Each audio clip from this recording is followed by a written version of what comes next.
ஆக்சிடென்டான ஒரு மரணம் அல்ல, திடீர்னு நடந்த ஒரு காரியம். ஒரு நண்பர் அப்படியா என்னோட கூட பகிர்ந்துட்டா ஒரு டாபிக்கே அவர் சொன்னார்.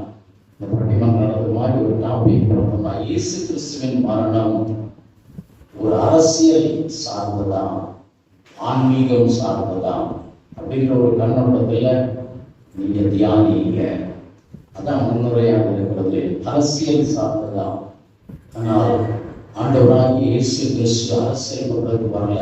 அவர் பிலாத்துட்டு சொன்னாரு, மேலிருந்து உனக்கு அதிகாரம் கொடுக்கலைன்னா நீ ஒண்ணுமே செய்ய முடியாதுன்னு சொன்னார். முழுக்க முழுக்க ஒரு ஆன்மீகம் சார்ந்ததாகவே அவருடைய வாழ்வு இருந்தது.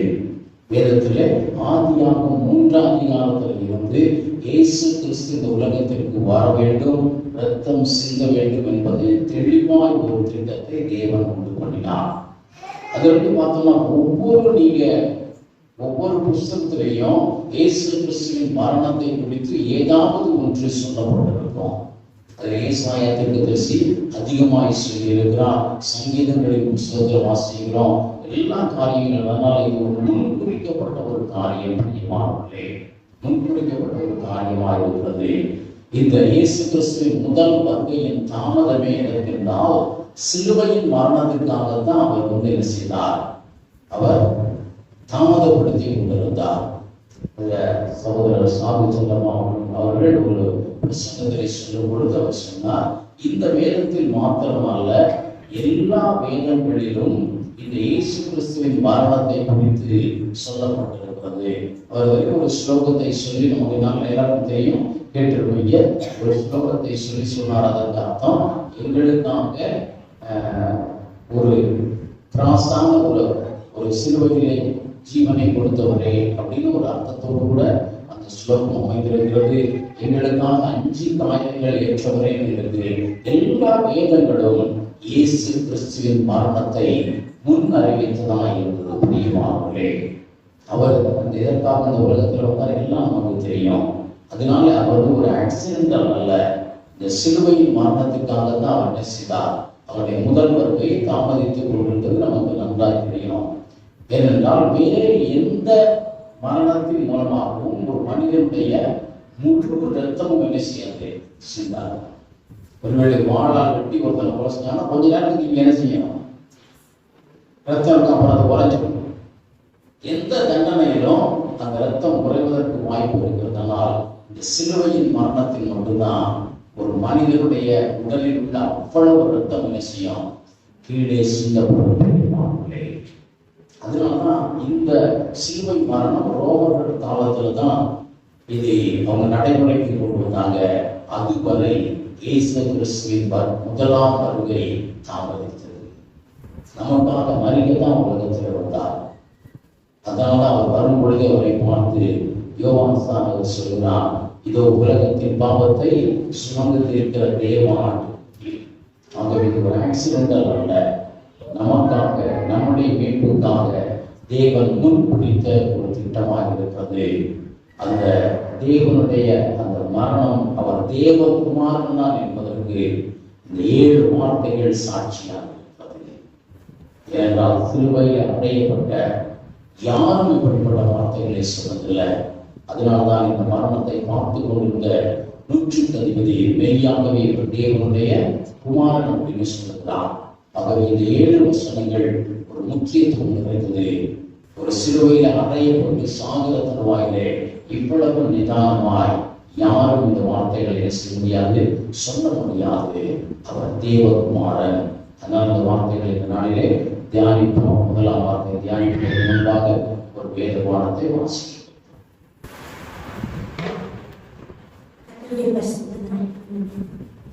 லூக்கா 23:34 பிதாவே இவர்களுக்கு மன்னியும் என்று பிதாவிடத்தில் பரிந்து கொடுத்த இயேசு கிறிஸ்து தாமே. எபிரேயர் 9:22 அதிகாரத்திலே இரத்தம் சிந்துதல் இல்லாமல் பாவ மன்னிப்பு உண்டாகாது என்பதை அறிந்திருந்தார்.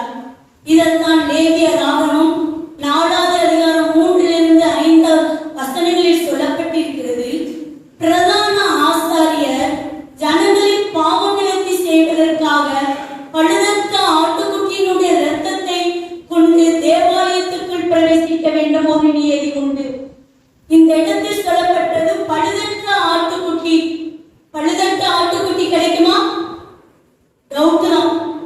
நான் சீக்ரெட் கிறிஸ்டினா இருக்கிறப்ப வீட்டுக்கு தெரியாம அடிக்கடி 7000 மண்டைக்கு போறது, அங்க போய் ஒரு பிரசங்கம், பேரண்ட்ஸ் சரியா தெரியல, அடிக்கடி பிரசங்கம் பண்ணுவார். பிரசங்கத்தை கேட்டு வந்துடுவேன், வீட்டுக்கு தெரியாம போயிட்டு வருவேன். அப்போ ஒரு தடவை அவர் பிரசங்கம் பண்ணப்ப அவருடைய அனுபவத்தை ஷேர் பண்ணார்.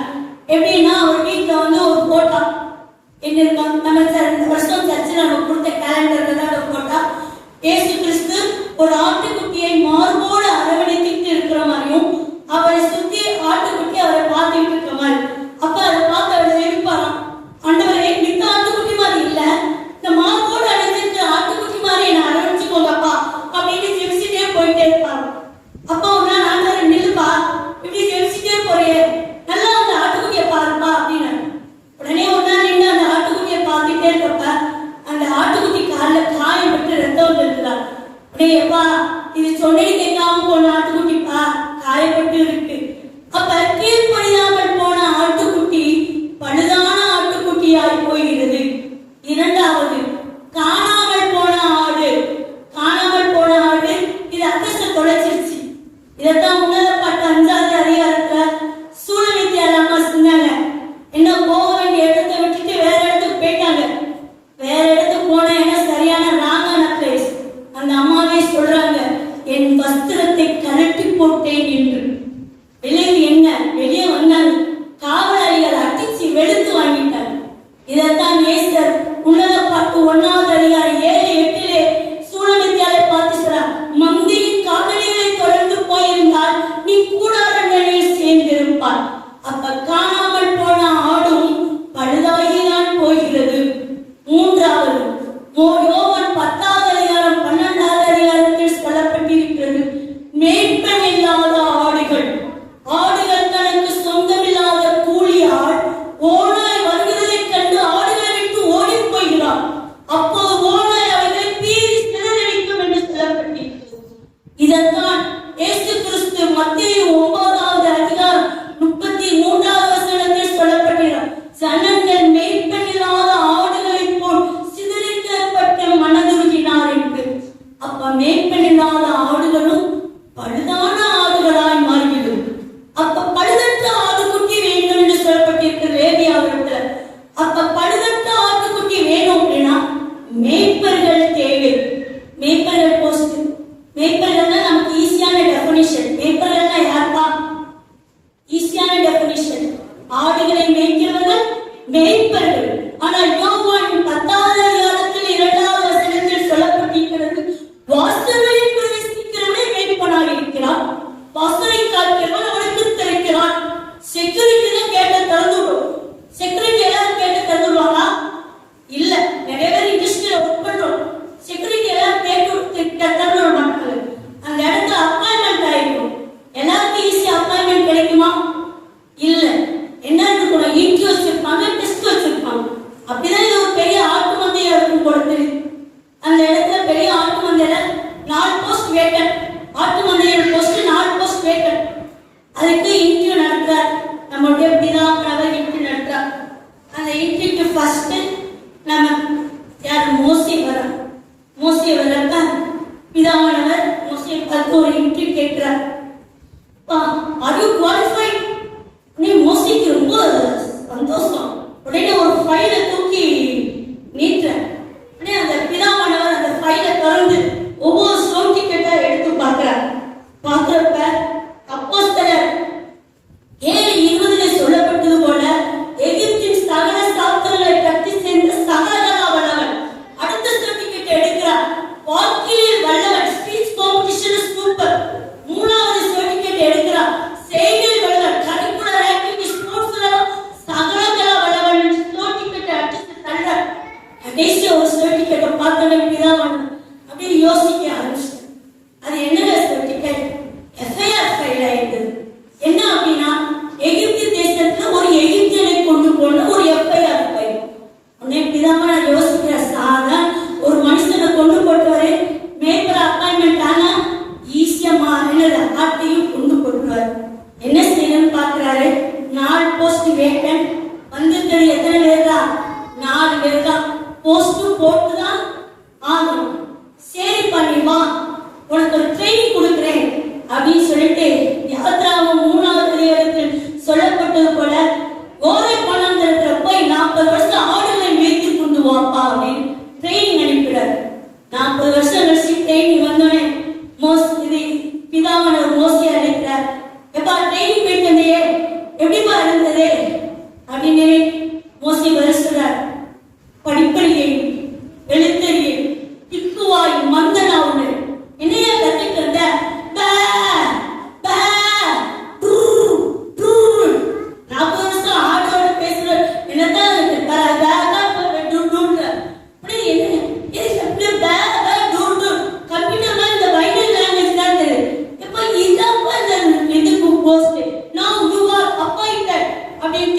சங்கீதம் 78 சொல்லப்பட்டது போல தன் ஜனமாகிய இஸ்ரவேல் மோசே ஆரோன் என்பவரின் கைகளினால் தன் ஜனத்தை ஆட்டு மந்தை போல் நடத்தினார் என்று. இரண்டாவது அதை இன்றைக்கு வர்றது நம்ம பேர் வரப்ப எப்பயும் போல மோசையிட்ட கேட்டவனே, எப்பா ஆர் யூ குவாலிஃபைட்? பேர் தெரிஞ்சு வச்சு நீ குவாலிஃபைட்னா செல்லுபடியாகாது அப்படின்னு டக்குனு ஒரு சர்டிபிகேட் எடுத்துக்காட்டு. அப்போஸ்தலர் 4:13 சொல்லப்பட்டது போல இவர்கள் படிப்பறிவுள்ளவர்கள் அப்படின்னு கீழே அந்த சர்டிபிகேட் கீழே பிரதான ஆசாரியர்கள், இஸ்ரவேல் மூப்பர்கள், அதிகாரிகள் கீழே பண்ணியிருக்காங்க. இவர்கள் படிப்பறிவுள்ளவர்கள். சரிப்பா, எனி எக்ஸ்பீரியன்ஸ்? மீன் பிடிக்கிறவர்கள் வல்லவர். நீங்க ஆடு வைக்கிறவங்க, இங்க மீன் பிடிக்கிறவங்க இருக்கு. சரிப்பா, உன்னை கொஞ்ச நேரம் மனிதனை பிடிக்கிறவங்க அப்படின்னு பேருக்கு ரொம்ப சந்தோஷம். நம்ம இங்க ஆடு வைக்க வந்தோம், இங்க மனுஷனை பிடிக்க போட்டாங்க அப்படின்ட்டு என்ன செய்யறாரு? அவரால் மனிதனை பிடிக்க முடிந்ததா? முடியல. என்னது இயேசு கிறிஸ்துவை காட்டி கொடுத்த அந்த நாட்டிலே என்னது மல்குஸ் என்ற மனிதனுடைய வலது காலை வெட்டினார், மறுதளித்தார். மனுஷருக்கு முன்னாடி மனிதகுமாரை மறுதளித்து மனம் கசந்து அடைந்த பிதாவானவர் பயாக்களாத உனக்கு எனக்கு ஒரு டீல் வச்சுக்கணும், இங்க வா அப்படின்னு கூப்பிட்டு ஒரு பாண்ட் பேப்பர் எடுக்கிறார். யோவானில் சொல்லப்பட்டது போல ஃபர்ஸ்ட் பாண்ட்ல என்ன எழுதுறார் அப்படின்னா, யோவான் 21:15 யோனாவின் குமாரனாரே சீமோனே, நீ இவனை காட்டிலும் அதிகமா நேசிக்கிறாயா அப்படின்னு பேசுறார். ஆமாண்டவரை நேசிக்கிறேன், என் ஆட்டுக்குட்டியை மேய்ப்பாயாக. டக்குன்னு ஒரு சீல் அடிச்சு அப்பாயின்மெண்ட் கொடுத்தார். இப்படி 3 தடவை அசூரன்ஸ் கொடுத்து முடிச்சிட. மூன்றாவதாக நம்ம தாவீது வர பேசுறார். பிதாவினத்து வர பேசுறார். I don't know, I am not qualified, but have the experience. சரி, உன்னோட எக்ஸ்பீரியன்ஸ் சொல்லியா அப்படின்னு சொன்னேன். 1 சாமுவேல் 17வது அதிகாரத்தில் சொல்லுவார், என் தகப்பனுடைய ஆடுகளை மேய்க்கும் போது ஒரு விசை ஒரு கரடி ஒவ்வொரு சிங்கமும் என் ஆடுகளை பிடித்துக் கொண்டு போய்விட்டு நான் அவர்களை பின்தொடர்ந்து அதன் கைகளுக்கு தப்புவித்து அதன் காடிகளை பிடித்து கொண்டு போட்டேன் அப்படின்னு பிதாவுக்கு ஒரே சந்தோஷம். என்ன சங்கீதம் 78:71 சொல்லப்பட்டது போல தன் ஜனமாகிய யாக்கோபையும் தன் சுதந்திரமாகிய இஸ்ரவேலையும் மேய்ப்பதற்கு அழைத்துக் கொண்டு வந்தார் என்று அப்பாயின்மெண்ட் கிடைச்சார். 4வதாக நம்ம இயேசு கிறிஸ்துவர 3 பேருக்கு இன்டர்வியூ நடக்கிற வரைக்கும் அவர் சும்மா இல்ல, அந்த மந்தையை சுத்தி ரவுண்ட்ஸ் வரப்போ ஒரு ஸ்லோகனா எழுதிட்டு எங்க பார்த்தோம் என்னன்னா, யோவான் 10:11 நல்ல மேய்ப்பன் தன் ஆடுகளுக்காக ஜீவனை கொடுப்பான். எல்லா இடத்துல இந்த ஸ்லோகம் எழுதி பார்த்துட்டு உங்களுக்கு இன்டர்வியூ வந்தோடனே சொல்றார், பிதாவிட்ட சொல்றார், நோ குவாலிஃபிகேஷன், நோ எக்ஸ்பீரியன்ஸ், ஆனால் நான் ஆடுகளுக்காக ஜீவனை கொடுப்பேன் அப்படின்னு பிதாவை யூ ஆர் அப்பாயிண்டட் சொல்லி நல்ல மேய்ப்பன் என்கிற சர்டிபிகேட் கொடு. இப்ப மேய்ப்பர்கள் வந்துட்டாங்க லேவியர் மரம். அடுத்து பழுதற்ற ஆட்டுக்குட்டியை செலுத்துவதற்கு பிரதான ஆசாரியர்கள் தேவை. பிரதான ஆசாரியர் ஈஸியான கொஸ்டாங்க.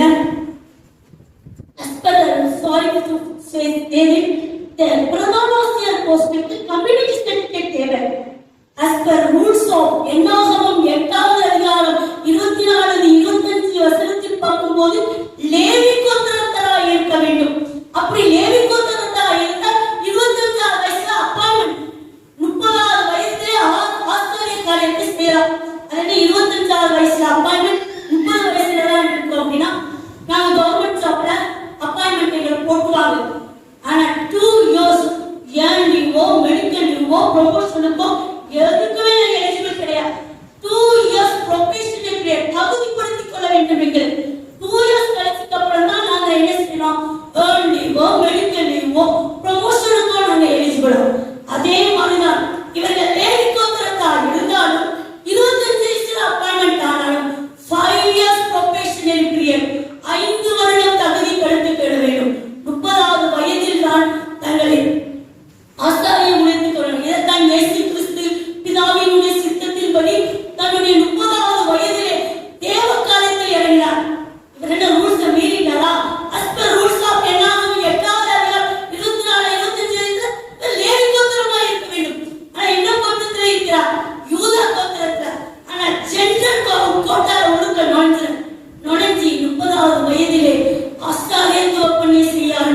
இரண்டாவது எபிரேயர் 2:15 சொல்லப்பட்டது போல மரணத்தின் அதிகாரியான பிசாசானவரை தன்னுடைய மரணத்தினால் அழிக்க வேண்டியது இரண்டாவது விஷயம். மூன்றாவது 1 கொரிந்தியர் 15:55 சொல்லப்பட்டது போல மரணமே உன் கூறிங்கே, பாதாளமே உன் சேவைங்கே என்று தன்னுடைய மரணத்தால் அழிக்கும்படிக்கும் எபிரேயர் 9:12 சொல்லப்பட்டது போல வெள்ளாட்டுக்களா இளங்காரையுடைய இரத்தத்தினால் அல்ல, தம்முடைய சொந்த இரத்தத்தினால் சிலுவையிலே இரத்தம் சிந்தி லூக்கா 23:34 சொல்லப்பட்டது போல பிதாவே இவர்களுடைய பாவங்கள் மன்னியும் என்று சொல்லி தேவனிடத்தில் பரிந்து கொண்டார். ஆமென்.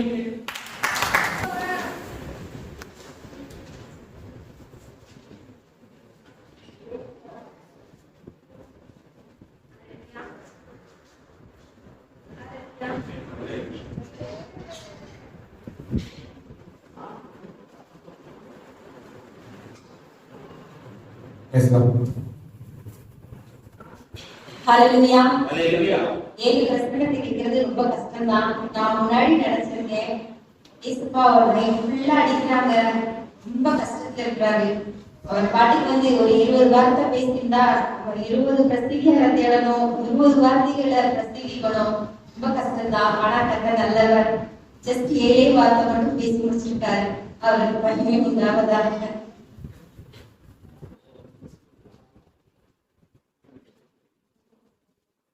இந்த இரண்டாவது வார்த்தையில் இருக்கிற ஸ்பெஷாலிட்டி மொத்தம் எல்லா ஆசீர்வாதத்தையும் இந்த கள்ளன் எடுத்துட்டு போயிட்டார். மொத்தமா அவருடைய எல்லா ஆசீர்வாதத்தையும் ஒரே நிமிஷத்துல அவருக்கு கொடுக்கப்பட்ட அந்த சின்ன நேரத்துல கோல்டன் பீரியட் அது. மற்ற கல்வன் அதை மிஸ்யூஸ் பண்ணியிருக்கிறார். நம்ம இப்ப பார்ப்போம். கல்வன் என்றால் திருடன், கயவன், கொலைபாதகன், கண்ணமிடுகிறவன், அப்படிப்பட்ட இருவரும் வலது இடது பக்கத்துல அறையப்பட்டாங்க. ஏன்னா மார்க் 16:28 சொல்லப்பட்டிருக்கிறது, அக்கிரமக்காரரில் ஒருவனாக எண்ணப்பட்டார் என்ற வேத வாக்கியம் நிறைவேறும்படிக்கு அப்படியானது. கல்வன் இயேசு கிறிஸ்துவை பற்றி முன்னமே சிறிதாக கேள்விப்பட்டிருந்திருப்பான். ஏன்னா எருசலேம் சுற்றிதான் லோக்கல்ல தான் இருந்திருக்கணும் அந்த கல்வன். அப்ப இயேசு கிறிஸ்து அந்நாட்களில் செய்த அற்புதங்களையும் அடையாளங்களையும் அதிசயங்களையும் பிரசித்தமாக இருந்ததுன்னு கேள்விப்படுறோம். அப்ப இந்த கல்வனும் கவனிச்சிருந்திருப்பான், ஒவ்வொரு அற்புதத்தையும் கேள்விப்பட்டிருந்திருக்கான். அப்ப தேவனை பத்தி அவன் முழுசா நம்பி இருக்கிறான். அந்த இடத்துல நம்பி இருக்கிறதுனாலதான் அவனுடைய வார்த்தைகள் நம்பப்படுகிறதா இருந்திருக்கு. லூக்கா 23:41 இதற்கு ஆதாரமாக கல்வன் சொல்றான், நாமும் நியாயப்படி தண்டிக்கப்படுகிறோம், நாம் நடப்பித்தவைகளுக்கு தக்க பலனை அடைகிறோம், இவரோ தகாது ஒன்றை நடப்பிக்கவில்லையே என்று சொல்றார். தகாது அப்படின்னு சொல்லும் பொழுது அப்ப இவர் செஞ்சது எல்லாம் தகுந்ததுதான், இதுதான் கரெக்ட், இவர் செஞ்சது எல்லாம் சரி அப்படின்ற அந்த இடத்துல நம்ம எடுத்துக்கொள்ள முடியும். அடுத்த வசனம் 40, லூக்கா 23:40 தேவனுக்கு பயப்படுகிறது இல்லையா என்று சொல்றதை பார்த்தா அவனுக்கு இவர் தான் தேவன் என்று தெரிஞ்சிருக்கு. தேவனுக்கு பயப்படுகிறது இல்லையா அப்படின்னும் பொழுது தேவன் இவர் தான். அதனாலதான் அடுத்த வார்த்தையை சொல்றாரு, ஆண்டவரே அப்படின்னு ஒரு வார்த்தை குறிப்பிடப்படுவது நம்ம பார்க்க முடியும். இவர் தான் நீதியை நிமித்தம் துன்பப்படுகிறார் என்றும் நிச்சயமா அவன் அறிஞ்சிருக்கான்.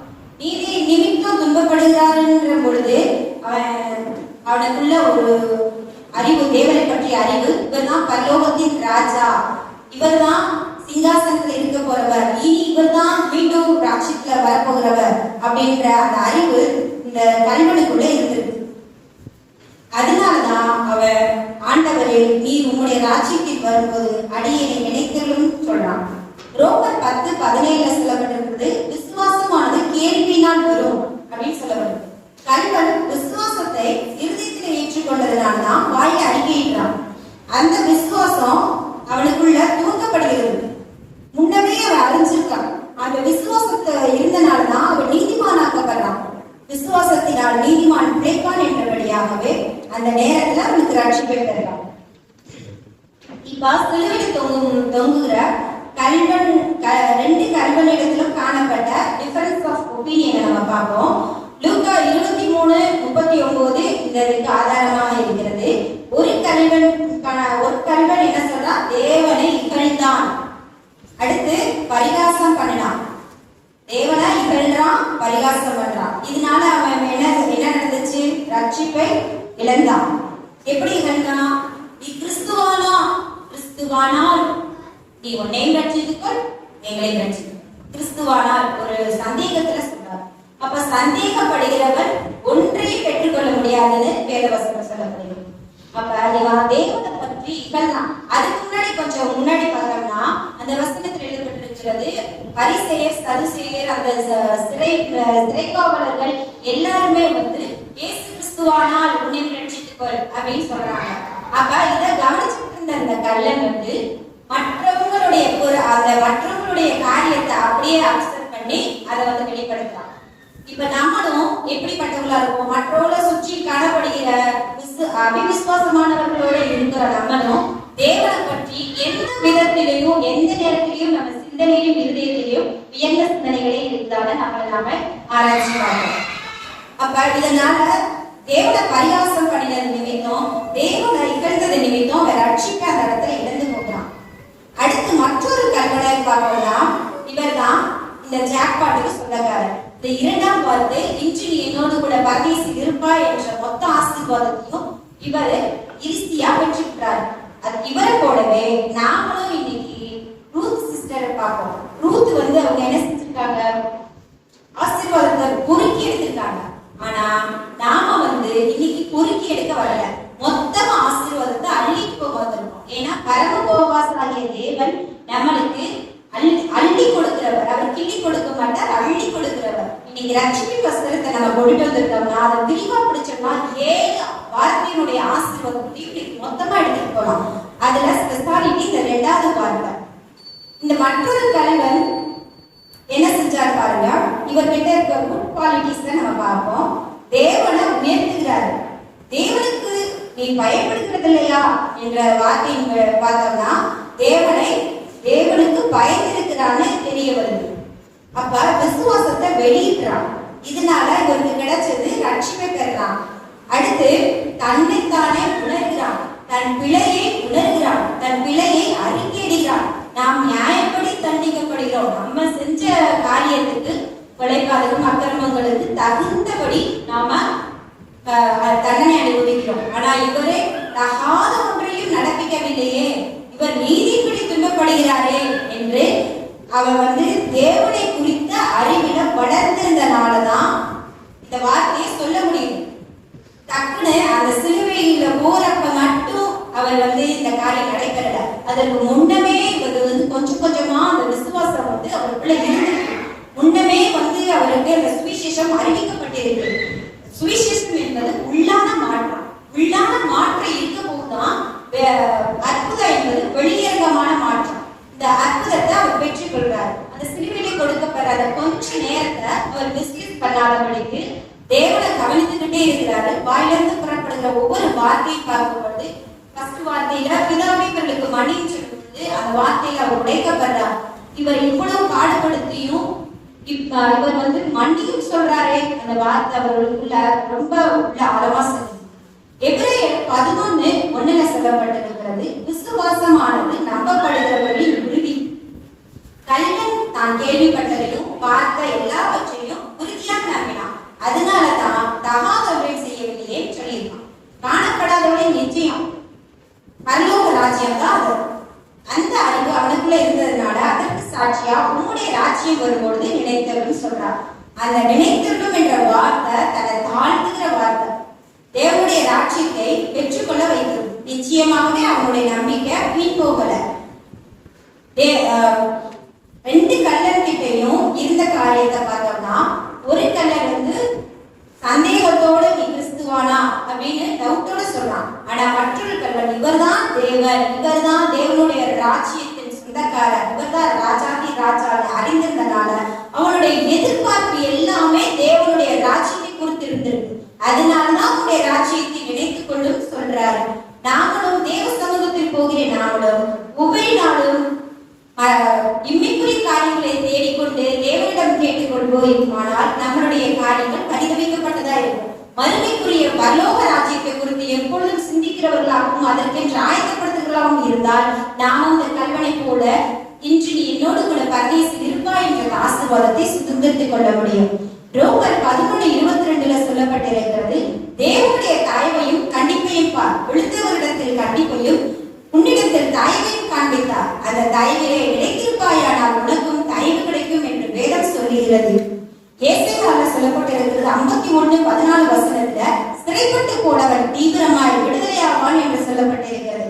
அவன் கிடக்கிலே சாவதுமில்லை என்று எழுதப்பட்டிருக்கிறது. அதே போலதான் அந்த கல்வனும் சிறைப்பட்டு போனான். அவனுக்கு அதுக்கப்புறம் அவனுடைய தண்டனைய யாராலும் மாற்ற முடியாது. தண்டனை கொடுக்கப்பட்டாச்சு, சிலுவையில் அறையப்பட்டாச்சு, மரணம் உறுதி ஆயிடுச்சு. ஆனாலும் அந்த இடத்துல ஆபத்து நேரத்திலே கர்த்தரை நோக்கி கூப்பிடுன்னு சொல்லும் பொழுது அந்த நேரத்துல பக்கத்தில் இருக்கிற தேவனை அவன் நோக்கி பார்க்கிற நிமித்தம் அந்த நேரத்துல தீவிரமாய் விடுதலையானான். அவனுடைய ஆத்துமா இடங்களே சாவதில்லை. ஆனா இந்த இன்னொரு கல்வனுக்கு பக்கத்திலேயே ஆண்டவர் இருக்கிறாரு, பக்கத்திலேயே இருந்தும் ஆனாலும் பரலோக ராஜ்யத்துக்குள் பிரவேசிக்க முடியவில்லை. அந்த சிறிது நேரம் நாளும் தன்னுடைய குறையை உணர்ந்தவனாய் பரலோக ராஜ்யத்துக்குள் போகும் வாய்ப்பை மற்றொரு கல்வன் நியமித்துக் கொள்கிறார். ரோமர் 6:22-23 சொல்லப்பட்டிருக்கிறது, பாவத்தினின்று விடுதலையாக்கப்பட்டு தேவனுக்கு அடிமையானதனால் பரிசுத்தமாகுதல் உங்களுக்கு கிடைக்கும் பலன், முடிவோ நித்திய ஜீவன். இது மற்றொரு கல்வனுக்கு கிடைக்கப்பட்டு பாவத்திலிருந்து விடுதலையாக்கப்படுறான். தேவனுக்கு அடிமையானதுனாலதான் உமது ராஜ்யம் வரும்போது என்னை நினைத்தவர்களுக்கு தன்னை தாழ்கிறார். அப்போ பரிசுத்தம் அடையும் பொழுது அவருக்கு நித்திய ஜீவனை சுதந்திரித்துக் கொள்கிறார். மற்றொரு கல்வனோ பாவத்தின் சம்பளம் மரணம் என்ற வார்த்தையின் வழியாக தன் பாவத்தை உணராத நிமித்தம் அவன் மரணத்தை தழுவிக் கொள்கிறான். சிலுவையின் மேன்மையான சிலுவையில் இயேசு கிறிஸ்து தொங்கும் பொழுது அவர் வாயிலிருந்து புறப்பட்ட இரண்டாம் வார்த்தை, இன்று நீ என்னோடு கூட பரதேசில் இருப்பாய் என்ற வார்த்தையின் வழியாக நாமளும் அந்த காரியத்துல உண்மையா இருந்து தேவனை இருதயத்துல நோக்கி எப்பொழுதும் உம்முடைய ராஜ்யத்துக்கு நாங்கள் தகுதிப்படுத்துங்கன்னு சொல்லி கேட்போமானால் இந்த ஆசீர்வாதத்தை நாமும் பெற்றுக் கொள்ளலாம்.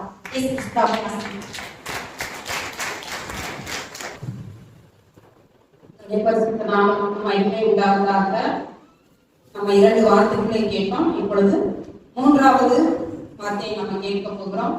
3வது வார்த்தை, ஸ்திரீயே அதோ உன் மகன், அதோ உன் தாய்.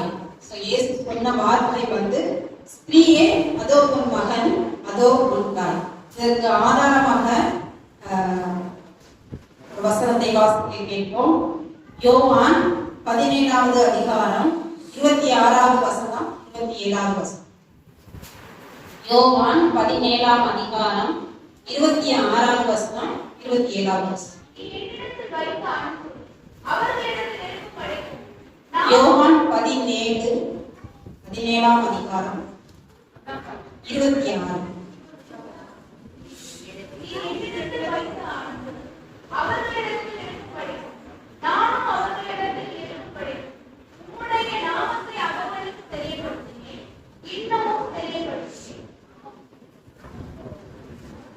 அப்பொழுது இயேசு தம்முடைய தாயையும் அருகே நின்ற தமக்கு அன்பாய் இருந்த சீஷனையும் கண்டு தம்முடைய தாயை நோக்கி, ஸ்திரீயே அதோ உன் மகன் என்றார். பின்பு அந்த சீஷனை நோக்கி, அதோ உன் தாய் என்றார். அந்நேரம் முதல் அந்த சீஷன் அவளை தன்னிடமாய் ஏற்றுக்கொண்டான். அந்த வசனத்துல நம்ம பார்க்கும்போது ஸ்திரீயை பார்த்து கர்த்தர் சொல்லுகிறார், அதோ உன் மகன், அதோ உன் தாய். அங்கிள் கூட சொல்லும்போது சொன்னாங்க, சிலுவை மரணம் அப்படின்றது அது ஒரு தற்செயலா நடந்த ஒரு காரியம் இல்லை. அது ஆதியாகமத்திலிருந்து தொடங்கி வெளிப்படுத்தின விசேஷம் வரைக்கும் இருக்கிற ஒரு காரியம். இயேசு கிறிஸ்து இந்த பூமிக்கு எதுக்காக இறங்கி வந்தாங்க அப்படின்னு சொன்னா, ஆதியாகமத்துல நம்ம எதை இழந்து போனோம், நமக்கு கிடைக்க வேண்டிய நித்திய ஜீவனை நாம் இழந்து போனோம். எதை இழந்து போனோம்? நித்திய ஜீவனை இழந்து போனோம். இயேசு கிறிஸ்துவினுடைய ரத்தம் நமக்கு அந்த நித்திய ஜீவனை பெற்று கொடுக்கும்படியாக இயேசு இந்த பூமிக்கு சிலுவையிலே அவருடைய ரத்தத்தை சிந்தி நமக்கு பரலோக ராஜ்யத்தை பெற்றுக் கொள்கிறார். அப்படிதானே?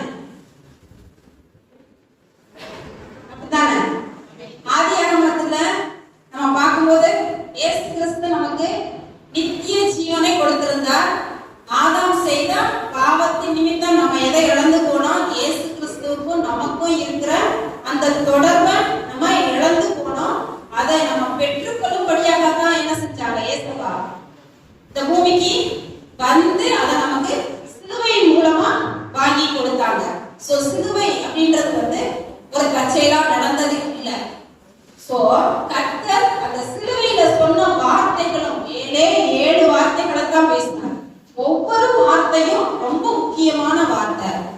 இந்த மூணாவது வார்த்தையை பார்ப்போம் அப்படின்னா, ஜஸ்ட் அவங்க நின்றுட்டு இருக்கிற தாயை பார்த்து சொல்றாங்க, அதோ ஒரு மகன். இதை அவர் வந்து வீட்டுல இருக்கும் போதே சொல்லிருக்கலாம். சீஷர்கள் எப்பொழுதும் அவங்க கூட தானே இருந்தாங்களா இல்லையா? இருந்தாங்க, அவங்க கூட தானே இருந்தாங்க சீஷர்கள். அவங்க தாயும் உங்க கூட இருந்திருப்பாங்க. அப்ப யோவான் வந்து இயேசு கிறிஸ்துவுக்கு மிகவும் அன்பான சீஷன். எப்பொழுதுமே யோவான் அவரோடு கூட இருந்தார். அவருடைய மார்பிலே சாய்ந்து கொண்டிருக்கிற ஒரு சீஷன். அப்ப அவங்க அம்மா இருக்கும்போது யோவான் இருந்திருப்பாரா, இருக்க மாட்டாரா? இருந்திருப்பார். இருக்கும்போது அப்ப முன்னாடியே அவங்க சொல்லியிருந்திருக்கலாம், என்னோட தாயை நீங்க நல்லபடியா பார்த்துக்கோங்க. அவங்க அம்மாட்டையும் சொல்லியிருக்கலாம், நீங்க வந்து என்னோட தாயா ஏற்றுக்கொள்ளுங்கன்னு சொல்லி இருக்கலாமா இல்லையா? ஆனா இத வந்து இயேசு கிறிஸ்து எங்க சொல்றாரு? சிலுவையில தொங்கிட்டு இருக்கும் போது சொல்றாங்க, அதோ உன் மகன், அதோ உன் தாயின்னு சிலுவையில தொங்கிட்டு இருக்கும் போது சொல்றாங்க. சோ இது புரியணும்னா ஒரு முக்கியத்துவத்தை, இதுல கர்த்தர் என்ன சொல்ல வராரு அப்படின்ற அந்த முக்கியத்துவத்தை சொல்றதுக்காக தான் சிலுவையில தொங்கிட்டு இருக்கும் போது இயேசு கிறிஸ்து சொல்றதா பார்க்கிறோம். சோ என்ன சொல்ல வராரு அப்படின்றத நம்ம இப்ப தியானிக்க போகிறோம். இந்த யூதர்கள் என்ன பண்ணாங்கன்னா, நியாய பிரமாணத்துல அப்படியே கடைபிடிச்சாங்க. ஆனா சில அவங்களுடைய மனசுல என்னெல்லாம் தோணுதோ அதையும் கூட அவங்களா சேர்த்துட்டாங்க. அப்படி பார்க்கும்போது நியாய பிரமாணத்துல என்ன சொன்னாங்க? உன் தாயையும் உன் தகப்பனையும் கனம் பண்ணுவாயாக. உன் தாயை தகப்பனை என்ன செய்யணும்? கனம் பண்ணணும்னு சொன்னாங்க. ஆனா இவங்க என்ன செஞ்சாங்க தெரியுங்களா? மார்க் 7 அதிகாரம் 11வது வசனம் 12, 13 வாசிங்க.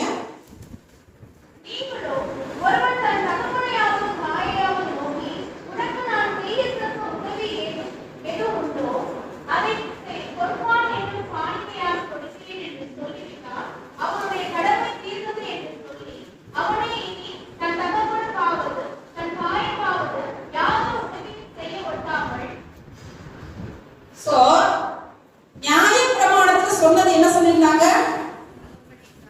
தகப்பனையும் தாயையும் கனம் பண்ணணும்னு சொல்லியிருந்தாங்க. ஆனா இவங்க என்ன சொல்லிடுறாங்க? நீங்க வந்து உதவியெல்லாம் செய்ய தேவையில்லை, அதுக்குள்ள என்ன செஞ்சுங்க? காணிக்கை கொடுத்து உங்களுக்கு வந்து நிறைவேறும்னு சொல்லியிருக்காங்க. சோ ஆனா இயேசு கிறிஸ்து இதெல்லாம் பார்த்து கொண்டிருந்தவராய் அவர் பிதாவுக்குரிய காரியங்களையும் செய்தார். இந்த பூமியிலே நாம் என்ன செய்ய வேணும், என்ன செய்யணும் அப்படின்றத நாம் அறிந்து கொள்வதற்காக தான் சிலுவையில வந்து நமக்கு இதை நாம் விளங்கிக் கொள்ளும்படியாக இந்த வார்த்தைகளை சொல்லியிருப்பார் அப்படின்னு நான் நினைக்கிறேன். நாம அப்ப என்ன செய்யணும்? நம்மளுடைய பெற்றோர்களை பராமரிக்கணும் அப்படின்னு சொல்லியிருக்கிறார். வெறும் பெற்றோர்களை மாத்திரமா சொல்லியிருக்கு வேதத்துல அப்படின்னு பார்த்தோம்னா அதுக்கு ஒரு உதாரணமா நம்ம பார்ப்போம்.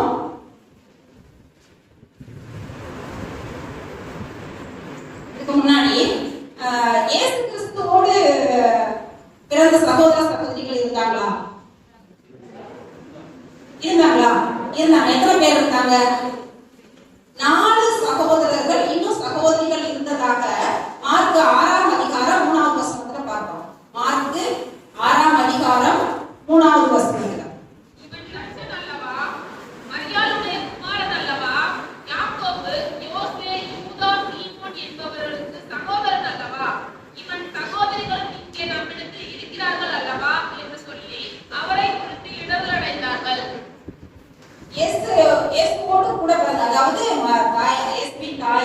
மரியாளுக்கு பிறந்த சகோதரர்கள் இருக்காங்க, அவங்களுடைய சகோதரிகள் இருப்பாங்க. அவங்க வந்து தாயாகிய மரியாதை பாப்பாங்களா பார்க்க மாட்டாங்களா? பார்ப்பாங்க. இயேசு கிறிஸ்து போனதுக்கு அப்புறம் பார்த்துருப்பாங்க. ஆனா இயேசு அவர்தான் அந்த குடும்பத்துக்கு யாரு? மூத்த மகன். அவர்தான் அந்த குடும்பத்துக்கு மூத்த மகன். அது நம்ம யூதர்கள் முறைமைப்படி பார்த்தோம்னா மூத்தவர்களுக்குன்னு காரியங்கள் உண்டு, செய்ய வேண்டிய காரியங்கள் உண்டு. அதையும் கர்த்தர் நிறைவேற்றுகிறார். அவர் சிலுவையிலே மரிக்க போவதனால தனக்கு அன்பா இருந்த அந்த சீஷன் கிட்ட என்ன செய்யறாரு? அந்த கடமையை ஒப்புக் கொடுக்கிறார். தனக்கு சகோதர சகோதரிகள் இருந்தாலும் அவர் செய்ய வேண்டிய இடத்துல இருந்து செய்ய வேண்டிய கடமைகளை தனக்கு அன்பா இருந்த ஒரு சீஷன் கிட்ட செய்யும்படியா ஒப்புக் கொடுக்கிறாரு. இதன் மூலமா நாம எதை தெரிஞ்சுக்கிறோம்? நம்ம செய்ய வேண்டிய கடமைகளை நம்ம கண்டிப்பா செய்யணும் அப்படின்றத பார்க்கிறோம். இத ஒரு சம்பவத்தின் மூலமா நான் உங்களுக்கு விளக்கணும்னு நினைக்கிறேன். லூக்கா 10ஆம் அதிகாரம் 25ஆம் வசனம் முதல் 37ஆம் வசனம். இது எந்த சம்பவத்தை சொல்லுது அப்படின்னா, அந்த 25ல இருந்து 28 வரைக்கும் வாசிங்க.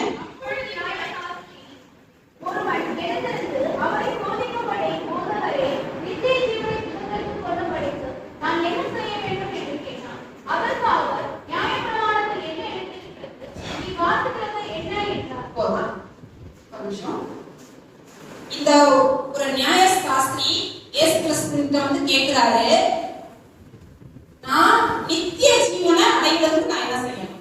நித்திய ஜீவனை அடைவதற்கு நான் என்ன செய்யணும் அப்படின்னு கேக்குறாரு. நியாய சாஸ்திரி அப்படின்றவர் வந்து நியாய பிரமாணங்கள் எல்லாத்தையும் என்ன செஞ்சிருப்பாங்க? அறிஞ்சிருப்பாங்க, படிச்சிருப்பாங்க, அதை மற்றவங்களுக்கு சொல்லிக் கொடுப்பாங்க. இதனால நியாய பிரமாணம் அவருக்கு தெரியும். இந்த இடத்துல அவர் எதுக்காக வந்து கேட்கிறாரு அப்படின்னா, இயேசு கிறிஸ்துவைய சோதிக்கிறதுக்காகத்தான் வந்து கேட்கிறாரு. நான் வந்து நித்திய ஜீவன் அடைகிறதுக்கு என்ன செய்யணும்? ஏன்னா அவர் எல்லாத்தையும் கற்று இருக்கிறாரு, எல்லாத்தையும் செய்யறதுனால நான் நித்திய ஜீவன் அடைகிறதுக்கு என்ன செய்யணும் அப்படின்னு கேட்கிறாரு. அப்ப இயேசு கிறிஸ்து அவருக்கே இன்னொரு ஒரு கொஸ்டின் கேட்கிறாரு. என்ன கொஸ்டின் கேட்கிறாங்க அப்படின்னா, நியாய பிரமாணத்தில் என்ன எழுதி இருக்கிறது? அவர் நியாய பிரமாணம் நல்லா அரைச்சு வச்சிருக்காரு, அப்படிதானே? நியாய பிரமாணம் நல்லா தெரியும். அதனால அவர்கிட்டே கேட்கிறாரு, நீ நித்திய ஜீவனம் அடையணும்னா என்ன செய்யணும்னு உனக்கு என்ன தெரியும் சொல்லு அப்படின்னு சொல்லி கேட்கிறாங்க. அவன் வந்து பிரதியுத்தரமா சொல்றான். 27ஆம் வசனத்தை வாசிப்போம்.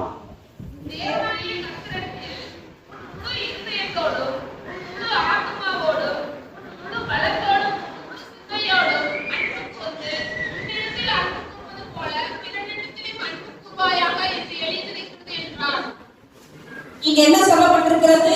நாம முதலாவது யாருக்கு அன்பு கூறணும்? யாரிடத்தில் அன்பு கூறணும்? தேவனிடத்தில் அன்பு கூறணும். இயேசு அதை செஞ்சாங்க. பிதாவுக்குரிய எல்லா காரியங்களையும் கர்த்தர் முடித்தார். முடித்தார்களா இல்லையா? முடித்தார். நமக்கு கூட பிரதான ஒரு சாட்சி, நம்ம அவர் ஃபாலோ பண்ண வேண்டிய ஒருத்தர் வந்து யாரு? இயேசு கிறிஸ்து தான். அவர் என்ன செஞ்சாங்க? பிதாவுக்குரிய எல்லா காரியங்களையும் செய்து முடிச்சாங்க. ரெண்டாவது என்ன செஞ்சாங்க? எதை செய்யறாங்க அப்படின்னா, உன்னிடத்தில் நீ அன்பு கூறுவது போல பிறனிடத்திலும் அன்பு கூறு. சோ நம்ம என்ன பண்ணணும்? மற்றவங்களிடத்துல அன்பு கூறணும். நம்ம குடும்பத்துக்குள்ள இருக்கிறவங்களுடைய காரியங்கள்ல அன்பா இருக்கணும். நம்ம குடும்ப காரியங்கள்ல நம்ம செய்ய வேண்டிய கடமைகளை செய்யணும் அப்படின்னு சொல்றதுக்காகத்தான் சிலுவையில என்ன செய்யறாங்க? தன் தாய்க்கு செய்ய வேண்டிய காரியங்களை செய்கிறதாக நாம பார்க்கிறோம். இந்த வசனத்துல நம்ம பார்க்கணும், முதலாவது நம்ம யார்கிட்ட அன்பு கூறணும்? தேவனிடத்துல அன்பு கூறணும். அது மட்டும் போதுங்களா? தேவனிடத்துல அன்பு கூற நம்ம பரலோகத்துக்கு போலாம் இந்த வசனம் சொல்லுதுங்களா? இந்த வசனத்துல என்ன சொல்லுது? உன்னிடத்தில் அன்பு கூறுவது போல நம்ம என்ன பண்ணணுமா? பிறரிடத்திலும் அன்பு கூறணும். அதை எக்ஸ்பிளைன் பண்றதுக்காக அந்த நியாய சாஸ்திரிக்கு டீட்டெயிலா சொல்லணும்ன்றதுக்காக, அவரை புரிஞ்சுக்கணும்ன்றதுக்காக ஒரு உவமையை சொல்றாரு. அந்த உவமை தான் என்னது? இந்த நல்ல சமாரியன் கதை.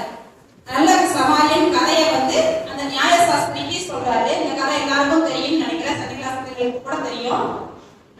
அங்க என்ன நடக்குது? கள்ளர்கள் என்ன பண்ணிட்டாங்க?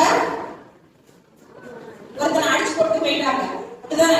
அவன் குற்றுயிருமா உலகமா கிடக்கிறான். அந்த 30வது வசனத்தை நம்ம வாசிக்கும் போது, ஒரு மனுஷன் எருசலேமிலிருந்து எரியோவுக்கு போகையில் கள்ளர் கையில் அகப்பட்டான். அவர்கள் அவன் வஸ்திரங்களை உரித்துக் கொண்டு அவனை காயப்படுத்தி குற்றுயிராக விட்டு போனார்கள். அவனை எப்படி போட்டு போயிட்டாங்க? ரொம்ப அவனோட உடம்புல வந்து காயங்களா இருக்கு, அவனால எழுந்து கூட போக முடியல. அவனை அப்படியே போட்டுட்டு போயிட்டாங்க. அப்படியே ரத்தம் வடிஞ்சுட்டே இருக்கு, அப்படி கிடக்கான். அப்ப அடுத்த வசனத்தை நம்ம பார்த்தோம்னா, அந்த வழியா யார் வர்றாங்க? அந்த வழியா யார் வர்றாங்க? அந்த வசனத்தை வாசிங்க. அப்பொழுது தற்செயலாய் ஒரு ஆசாரியன் அந்த வழியை வந்து அவனை கண்டு பக்கமாய் விலகி போனான். ஒரு ஆசாரியன் வர்றாங்க, அவர் வந்து ரத்தமா கிடக்குறாரு. ஆனா என்ன பண்றாங்க? காரியங்களை செய்வதற்காக தான் போறாங்க. அப்படி பார்த்துட்டு போயிட்டாங்க. அடுத்து யார் வர்றாங்க? ஒரு லேவியன் வர்றாங்க. சரிங்களா? ரெண்டு பேரும் என்ன பண்றாங்க?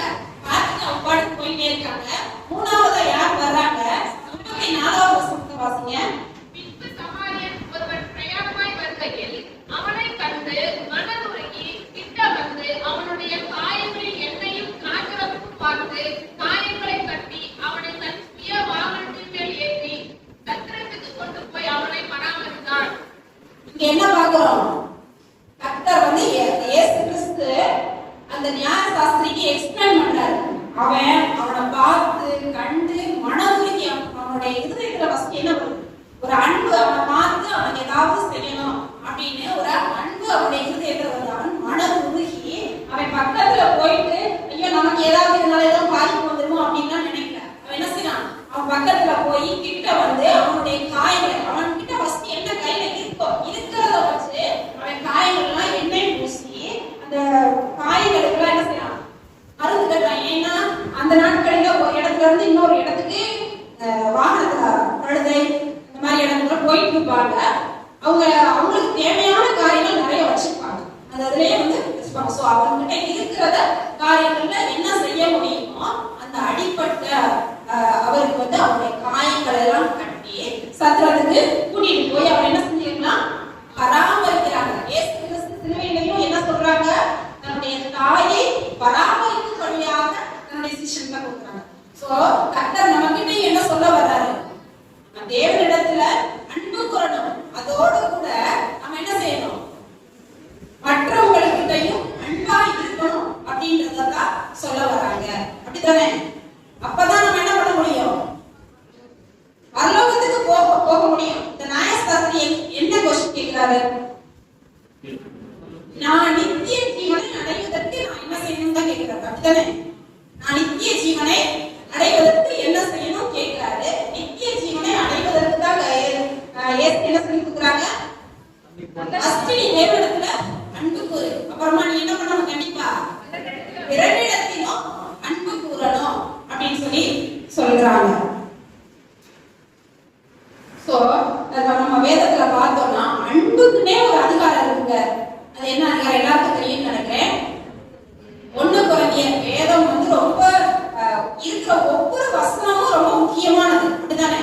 அதுல ஒரு அதிகாரம் ஃபுல்லாக இயேசு கிறிஸ்து எதுக்கு சொல்லிருக்காங்க? அன்பை குறித்து சொல்லிருக்காங்க. அப்படிதானங்களா? அதுல நிறைய காரியங்கள் எல்லாருக்கும் தெரியும்னு நினைக்கிறேன். முதலாவது வசனத்துல 1 கொரிந்தியர் 13வது அதிகாரம் 1வது வசனத்துல என்ன சொல்லிருக்காங்க?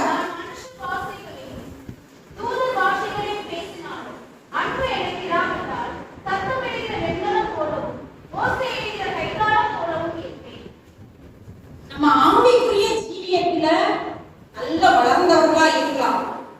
அப்பதான் நாங்க ஆவிக்குரிய பாசைகளை பேச முடியும். அப்படிதானே? பரிசுத்த ஆவியின் அபிஷேகம் பெற்றாதான், ஆவியானவர் நம்ம நிரப்புனாதான் நம்ம என்ன பண்ண முடியும்? அந்நிய பாசைகளை பேச முடியும். அதுக்கு அடுத்த வசனம் சொல்லியிருக்கு, மலைகளை பெயர்க்கத்தக்க விசுவாசம் இருந்தால் நம்ம ஆவியில நல்ல நிரம்புகிறவர்களா, பெரிய பெரிய அற்புதங்களை அதிசயங்களை செய்கிறவர்களா இருக்கலாம். அப்படி இருந்தாலும் நமக்கு அன்பு இல்லைன்னா ஒண்ணுமே இல்லை. சும்மா கடற்கரைன்னு இருக்கிற ஒரு இடம் போல இருப்போம். இன்னொரு இடத்துல கர்த்தர் சொல்லியிருப்பாரு, நீங்க பிதாவே பிதாவே உங்களுடைய கிரியைகள் இல்லைன்னா நான் உங்களை அறியேன் அப்படின்னு சொல்லியிருக்கிறார். இதுதானே? சோ ரொம்ப முக்கியமான விஷயம் என்னது? அன்பு. நாம மற்றவர்களிடத்தில் காட்ட வேண்டிய அன்பு. தனக்கு தீங்கு செய்த ஒருத்தருக்கு மற்றவங்களுக்கு கூட மிகவும் அன்பை காட்டின ஒரு கேரக்டர் கூட நம்ம பார்த்து முடிப்போம். எல்லாருக்கும் தெரியும்னு நினைக்கிறேன் யோசேப்பை பத்தி தானே? யோசேப்பு சின்ன வயசுல என்ன பண்ணிட்டாங்க? தாய் தகப்பனை விட்டு பிரிக்கப்படுறாங்க. யார் மூலமா? தன்னுடைய சகோதரர்கள் மூலமாகவே. அவங்க என்ன பண்ணிட்டாங்க? அடிமைகளை விட்டுட்டாங்க. தன்னுடைய சகோதரர்கள் அடிமையா யோசேப்பை விட்டு போட்டாங்க. ரொம்ப நாட்கள், ரொம்ப வருஷங்கள் கழிச்சு 2 பேரும் வந்து மீட் பண்றாங்க. அடிமையா இருக்கும்போது இந்த யோசேப்பு எவ்வளவு கஷ்டப்பட்டிருப்பாரு. சிறைச்சாலைகள் இருக்கிறாரு. அடிமையா இருக்கிறவங்களுக்கு எந்த ஒரு சுயாதீனமும் கிடையாது. அவங்க எதுவும் செய்யணும்னு நினைச்சாலும் செய்ய முடியாது. இதுக்கு காரணமானவங்க யாரு? சொந்த சகோதரர்கள். யோசேப்பு இவ்வளவு கஷ்டங்களை அனுபவிக்கிறதுக்கு காரணமானவங்க யாரு? சகோதரர்கள். அவங்க வந்து யோசேப்பு பார்க்கும் போது யோசேப்பு என்ன நிலைமையில இருக்கிறாரு? பெரிய அதிபதியா இருக்கிறாரு. அவர் நினைச்சா அவங்களுக்கு தண்டனை கொடுக்கலாமா? கொடுக்கூடாதா?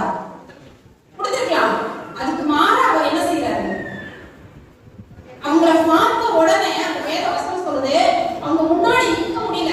அந்த அன்பு அவங்கள போய் அவங்களுக்கு அந்த அன்பை வெளிப்படுத்தணும்னு அவர் நினைக்கிறாரு. ஆனா அவர் முடியல, அந்த அன்பு தான் அவருக்கு தெரியுது. இவங்க இன்னைக்கு கல்லுல குழியில தூக்கி போட்டாங்க, இன்னைக்கு போட்டாங்க, அதனால அடிமையா இருந்தேன், எவ்வளவு கஷ்டப்பட்டேன், சிறைச்சாலையிலாம் நான் இருந்தேன் அப்படின்னு அவர் நினைக்கல. அவங்கள பார்த்த உடனே அவருக்கு என்னதான் அன்பு அவருக்குள்ள அன்பு வருது. அதனால சொல்லுவாங்க இயேசு கிறிஸ்துவுக்கு முன்மாதிரியா நம்ம பூமியில வாழ்ந்த ஒரு மனிதர் யாரு அப்படின்னா யோசேப்பு. அன்பு அவங்க செஞ்ச தீமையை அவர் நினைக்கல. அவங்க சகோதரர்கள் கிட்ட அவருக்கு அன்புதான் வெளிப்படுது.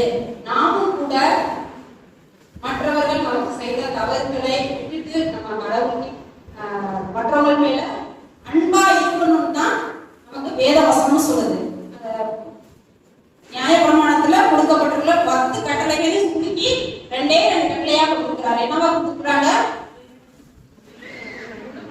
முதலாவது தேவனிடத்துல அன்பு கூறணும், பிறரிடத்துல அன்பு கூறணும். சோ அன்பு நமக்கு இருந்துச்சுன்னா நாம தேவனை தரிசிக்கலாம். மத்திய 5ஆம் அதிகாரத்துல எல்லாம் பாத்தீங்கன்னா பரவத்துக்கு போறதுக்கு இந்த மாதிரி நம்மள்கிட்ட அன்பு இருக்கு, எல்லாத்தையும் சகலத்தையும் சகிச்சு வாழ்ந்தோம் அப்படின்னா நம்ம பரலோகத்துக்கு போகலாம் அப்படின்னு சொல்லப்பட்டிருக்கு. இந்த யோசேப்பு கூட அதை பூமியில செஞ்சு காண்பித்து இந்த பூமிக்கு ராஜ்யத்தின் தலைவராக மாறினார். இந்த ராஜ்யத்தை கர்த்தர் அவருக்கு கொடுத்தார். ஒரு ராஜா அதிகாரத்துல இருந்தாரா இல்லைங்களா? இருந்தாரு. நம்ம கூட அன்பா இருந்தோம்னா பரலோகத்தின் புத்திரர்களா பிள்ளைகளா நம்ம மாறலாம்.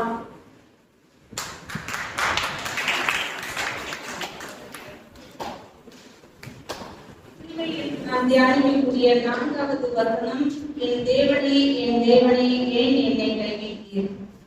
இந்த வசனத்துல நம்ம பார்க்கும்போது 2 காரியத்தை நம்ம ஆழமா நம்ம யோசிக்கணும். சிலுவையில் ஆண்டவர் சொன்ன அந்த சத்தம் சாதாரணமா சொல்ல கிடையாது. மிகுந்த சத்தத்தோடு என் தேவனே ஏன் என்னை கைவிட்டீர் என்றார். இதற்கு சொல்லுவதற்கு ஏதாவது ஒரு ரீசன் இருக்கணும், காரணம் இருக்கணும். முதல்ல சொன்ன 3 வார்த்தைகளையும் பாத்தீங்கன்னா மற்றவர்களுக்காக சொன்னார். ஆனா இந்த வசனம் தன்னை குறித்து அவர் ஒரு வேதனையோடு சொன்னார் என்று நம்ம நினைச்சுக்கிட்டு இருக்கோம். ஆனா அதை சொன்னதனுடைய காரணத்தை 2 காரணத்தை இந்த வேளையில நம்ம தியானிப்போம். முதலாவது, அவர் எதற்காக சொன்னார், அவர் சொல்லுவதற்கு யார் காரணம். இந்த 2 காரியத்தை குறித்து நம்ம பார்க்க போறோம். ஃபர்ஸ்ட் அவர் எதற்காக சொன்னார். அவர் சின்ன வயசுல இருந்து 33 வருட காலம் சிலுவையில் அறையப்படுறதுக்கு முன்னாடி வரைக்கும் அவர் எத்தனையோ பாடுகள் பட்டாரு, அவமானப்பட்டாரு, அசிங்கப்பட்டாரு. வேத பாரகர்கள், ஆசாரியர்கள், மூப்பர்கள், ஜனங்கள் அவரை அவமானப்படுத்தினாங்க, கஷ்டப்படுத்தினாங்க. அப்பெல்லாம் அந்த வார்த்தையை சொல்ல கிடையாது, என் தேவனே ஏன் என்னை கைவிட்டீர் அப்படின்னு. 2வது, அவர் சரீர பிரகாரமாக அடிக்கப்பட்ட போது, அவர் சரீரம் பிரிக்கப்பட்ட போது அவர் ஐயோ இவ்வளவு நான் பிளவினப்படுறனே, என் ரத்தம் எல்லாம் போகுதே, நான் இவ்வளவு சரீர பிரகாரமா நான் வேதனைப்படுறனே அப்படின்னு சொல்லி ஆண்டவரை பார்த்து என் தேவனே என்னை கைவிட்டு ஒரு வார்த்தை கூட கேட்க கிடையாது. அவர் சிலுவையிலே கேட்டதற்குரிய முதல் காரணம் என்ன அப்படின்னா, லூக்கா 1ஆம் அதிகாரம் 80வது வசனத்தை நம்ம பார்க்கிறோம். பிள்ளை வளர்ந்து ஆவியிலே பலன் கொண்டது. அதே லூக்கா 2ஆம் அதிகாரம் 40வது வசனத்திலையும் அதே பிள்ளை வளர்ந்து ஆவியிலே பலன் கொண்டது. அவர் கர்ப்பத்திலே உருவானதும் ஆவியிலே உருவானார். பிள்ளை வளரும் போதும் அவர் ஆவியிலே பலன் கொண்டு வளர்ந்தது. அவர் ஊழியம் செய்கிற காலங்களிலும் ஆவியானவர் அவரோடு கூட இருந்தார், பிதாவானவர் அவரோடு கூட இருந்தார். யோவான் 8ஆம் அதிகாரம் 16வது வசனத்தை ஒருத்தர் வாசிங்க. யோவான் 8:16. நான் நியாயம் தீர்த்தால் என் தீர்ப்பு சத்தியத்தின்படி இருக்கும். ஏனெனில் நான் தனித்திருக்கவில்லை, நானும் என்னை அனுப்பின பிதாவுமாக இருக்கிறோம்.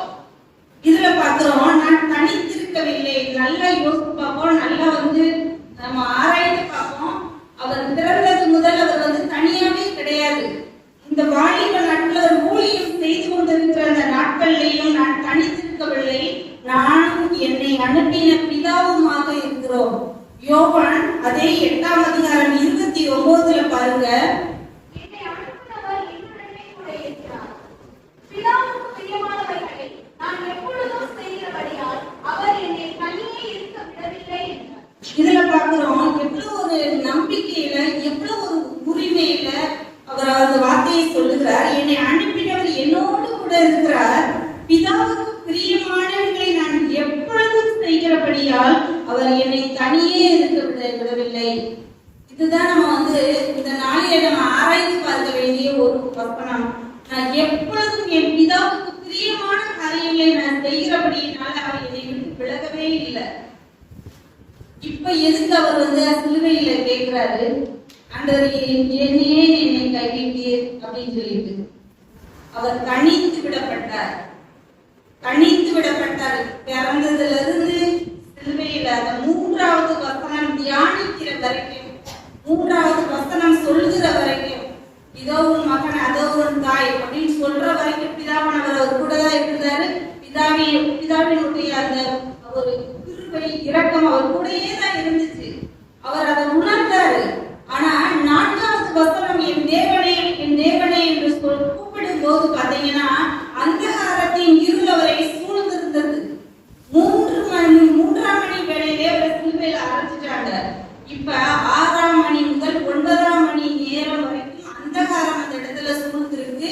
இந்த வேளையில தான் இந்த வார்த்தையை அவர் சொல்றாரு, என் தேவனே ஏன் என்னை கைவிட்டீர். அவர் 3வது வசனம் சொல்லும் போதெல்லாம் வெளிச்சமா தான் இருந்துச்சு, அந்தகாரம் வரல.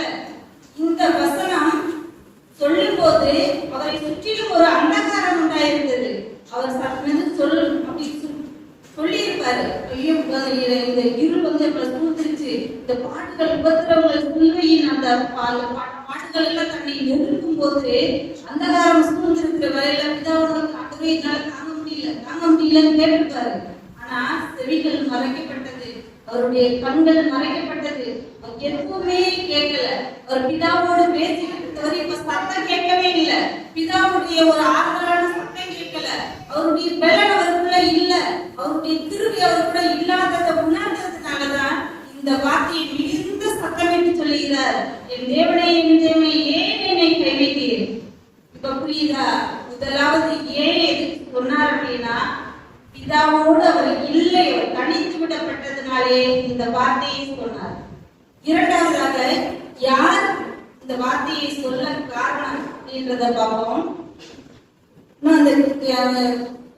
பிதா ஆதாம் ஏதேன் தோட்டத்துக்குள்ள ஒரு கீழ்ப்படியாமையினால, பிதா சொன்ன வார்த்தைக்கு கீழ்ப்படியதுனால பாவம் விதைக்கப்பட்டது. அதே பாவத்தை அறுவடை எங்க செய்கிறார் அப்படின்னா கெத்செமனே தோட்டத்துல முழுமையாய் தன்னை கீழ்ப்பிடித்தவராக பாருங்க. எபிரேயர் 5:8 வாசிக்க வேணாம். அவர் குமாரனாய் இருந்தும் பட்ட பாடுகளினாலே கீழ்ப்படிதலை கற்றுக்கொண்டு தான் பூரணமான பின்பு எந்த இடத்துல பூரணமாகப்படுகிறார் அப்படின்னா கெத்செமனே தோட்டத்துல தன்னை முழுவதுமாய் கீழ்ப்படிதலுக்கு தன்னை பூரணராக்குகிறார்.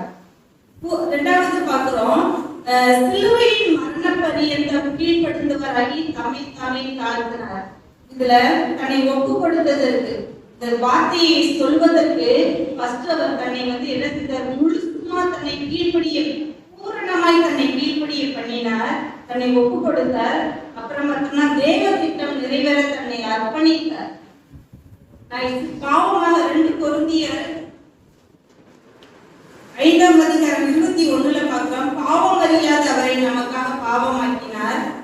ஏசாயா 53:6 கர்த்தரோ நம்ம எல்லாருடைய அக்கிரமத்தையும் அவர் மேல் விழ பண்ணினார்.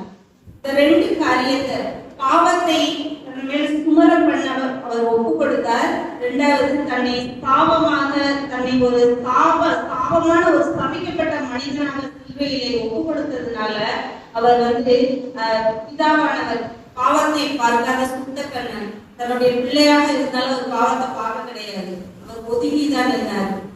எவ்வளவுதான் கடவுளுக்கு பிரியமாய் அவருடைய பிள்ளையாக இருந்தாலும் பாவம் நம்ம மேல சுமரும் போது, பாவம் நமக்குள் இருக்கும் போது, பரிசுத்த தேவன் பாவத்தை பார்க்காத சுத்த கண்ணன் நம்மளை பார்க்க மாட்டார் அப்படின்றதுக்கு சிலுவையில் இந்த வார்த்தை வந்து நமக்கு ஒரு முன்மாதிரியான ஒரு வார்த்தை. தனிமையிலே நம்மளை விட்டு ஆண்டவர் நமக்குள்ள பாவம் இருக்கும்போது ஆண்டவர் நம்ம கிட்ட வர மாட்டார். அதனால அந்த வேதனையில இதுவரைக்கும் என்னோடு கூட இருந்தீங்க, எல்லாத்தையும் நான் தாங்கிக்கிட்டேன், எல்லா பாட்டுகள் அவமானங்களையும் என் வாழ்க்கையில நான் தாங்கினேன், இப்ப கடைசி நான் கீழ்படிந்தனே, நான் என்னை நானே முழுசா அர்ப்பணித்தனே ஆண்டவரே, இப்ப உங்க சத்தத்தை என்னால கேட்க முடியல, நீங்க கூட இருக்கிறத என்னால உணர முடியலன்ற வேதனையில வந்த வார்த்தை, என் தேவனே என்னை கைவிட்டு. இரண்டாவது, இதை சொல்வதற்கு யார் காரணம் என்றால் நம்மதான்.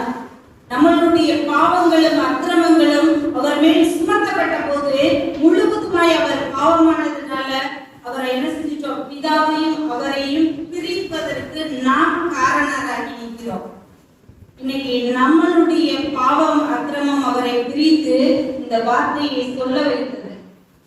புரியுதா? யார் நம்மை இந்த நாட்களிலே ஆராய்ந்து பார்ப்போம். இந்த ரெண்டு காரியம் ஆண்டவர் சொன்னதுக்கு தேவன் தனித்து விடப்பட்டவரா இருக்கிறாரு. அந்த தனித்து விடப்பட்டதற்கு முழு காரணம் நம்ம அப்படின்றதை யோசிச்சு இனி வருகிற காலங்கள்ல ஒரு 3 மணி நேரம் அவர் பிதாவோட கூட இல்லைன்றத அவரால் தாங்க முடியல. ஆனா நம்மளுடைய வாழ்க்கையில பாத்தீங்கன்னா பிறப்புல இருந்து இத்தனை வருஷம் வரைக்கும் எத்தனை நாட்கள் எத்தனை நேரங்கள் நம்ம தனிமையில இருந்திருக்கோம், ஆண்டவரை விட்டு விலகி இருந்திருப்போம், நம்ம சுயத்துல இருந்திருப்போம், ஆண்டவருக்கு கீழ்ப்படியாம இருந்திருப்போம், எத்தனை நேரங்கள்ல தேவ திட்டத்தை புறக்கணிச்சு தள்ளி இருப்போம், அதை உதாசீனப்படுத்தி இருப்போம். நம்ம யோசித்து பார்ப்போம், இதுவரைக்கும் வாழ்ந்த வாழ்க்கை போக ஆண்டவரை எனக்கு சிலுவையில் அவரை குறிச்சு நம்ம ஃபீல் பண்ண வேண்டிய அவசியமே கிடையாது. அவர் ஜெயிச்சு உலகத்தை ஜெயித்தவரை வெற்றி சிறந்து பரலோகத்திற்குரிய திறவுகளை உடையவரா இருக்கிறார். அவருக்காண்டி இந்த வேலையில இந்த வசன குறித்து நம்ம வேதனை பண்ணி ஃபீல் பண்ண வேண்டிய அவசியமே இல்லை. நம்மளை குறித்து நம்ம வேதனைப்படுவோம். நம்ம இந்த நாட்கள்ல எப்படி இருக்கோம், ஆண்டவரே உண்மை விட்டு நான் தனித்திருக்க மாட்டேன், ஆண்டவரே எப்பொழுதும் உமக்கு பிரியமானவைகளை நான் செய்கிற பிள்ளையாய் நான் இருந்தேன், நீங்க என்னை விட்டு விலகி போகவே மாட்டீங்க. உமக்கு பிரியமான காரியங்கள் இடத்துல என்ன இருக்கணும், கீழ்ப்படிதல் இருக்கணும். அவர் கீழ்ப்படித்தாரு, வெற்றி சிறந்தாரு. அவர் அர்ப்பணித்தாரு, அவர் வெற்றி சிறந்தாரு. அதே மாதிரி என் வாழ்க்கையில நீங்க என்ன சொன்னாலும் நான் கேட்கிறேன் ஆண்டவரே, நான் உங்க தேவத்திட்டம் நிறைவேறதுக்கு என்னை நான் அர்ப்பணிக்கிறேன் ஆண்டவரே. ரெண்டு காரியத்தை ஆண்டவருடைய சமூகத்தில் நம்ம செய்வோம். அவருக்கு பிரியமான காரியங்களை நாம் செய்வதனால் அவர் நம்ம தனித்து விட மாட்டார். இரண்டாவது, நம்ம தனித்து இருக்கோம். எனக்கு வந்து பேரண்ட்ஸ் ஹெல்ப் பண்ணுவாங்க, அவங்க வசதியா இருக்காங்க, என்ன வேணாலும் வாங்கி கொடுத்துருவாங்க, என்ன வேணாலும் காலேஜ் நம்ம வாங்கிக்கலாம். இல்ல எனக்கு போராட்டங்கள் கஷ்டங்கள் வரும்போது ஜெபம் பண்றதுக்கு நிறைய பேர் இருக்காங்க, அவங்க எனக்கு பார்த்துக்குவாங்க. இப்படி ஊர்கா மாதிரி ஆண்டவரை தொட்டு கொண்டு இருந்தோமானா ஆண்டவர் நம்மளை விட்டு விலகி இருப்பார். அந்த காரணம் நம்ம வாழ்க்கையை சுற்றிலும் சூழ இருக்கும். நம்ம என்ன கூப்பிட்டாலும் ஆண்டவருடைய செவிக்கு போகாது.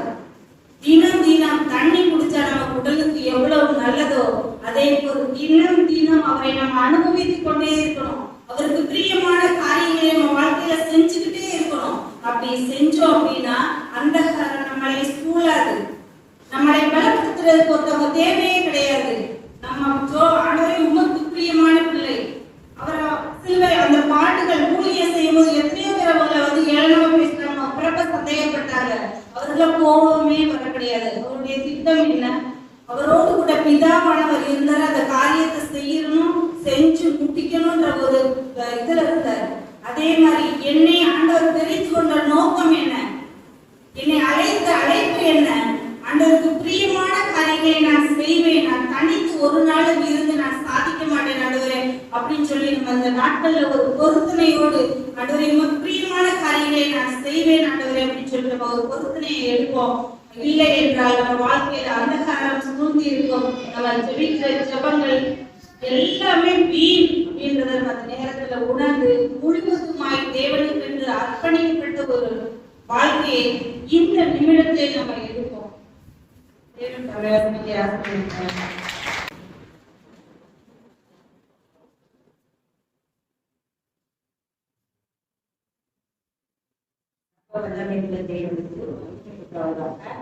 உலக ரட்சகராகிய இயேசுநாதர் சிலுவையில் விழுந்த 5வது வார்த்தை தாகமாய் இருக்கிறேன். அதற்கு உண்மை ஆதாரமாக யோவான் சுவிசேஷம் 19:20.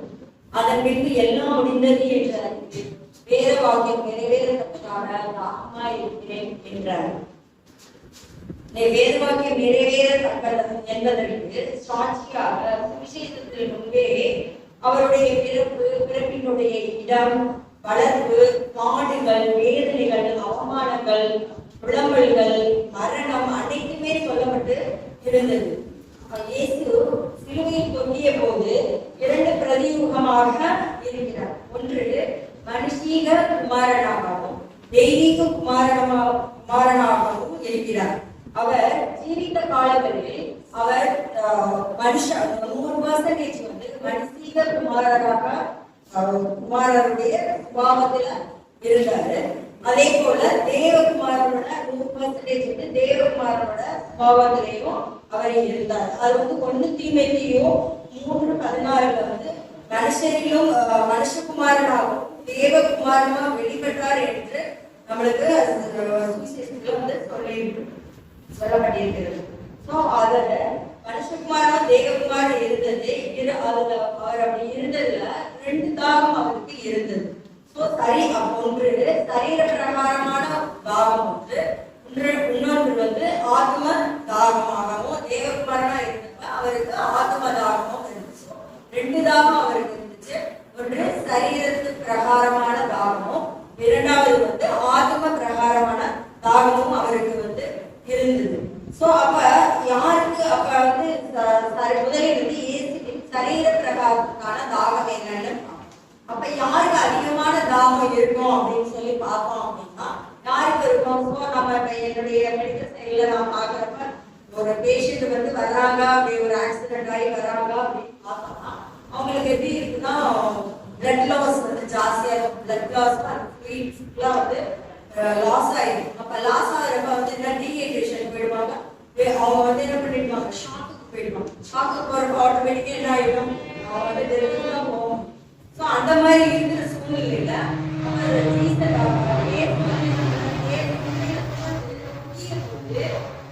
ரத்தமும் தண்ணீரும் வந்து அதிகமா வந்து வெளியே இருக்கும். அப்ப அதனால அவருக்கு அதிகமான கலைப்பு சோர்வு வந்து அடைஞ்சிருக்காரு. அதனாலதான் அவர் வந்து சரீர பிரகாரமாக சிலுவையில வந்து என்ன சொன்னாரு, தாகமா இருக்கிறேன் என்று சொல்றாரு. ஸோ அப்ப அவருக்கு மனுஷீக சுபாவத்துக்குரிய அடையாளமா இது மட்டும் இல்லாம மற்ற விஷயங்களே இருந்தாரு. எப்படி இருந்தாருன்னா பசியில இருந்தாரு. அது மத்திய 4:2 இருக்குது.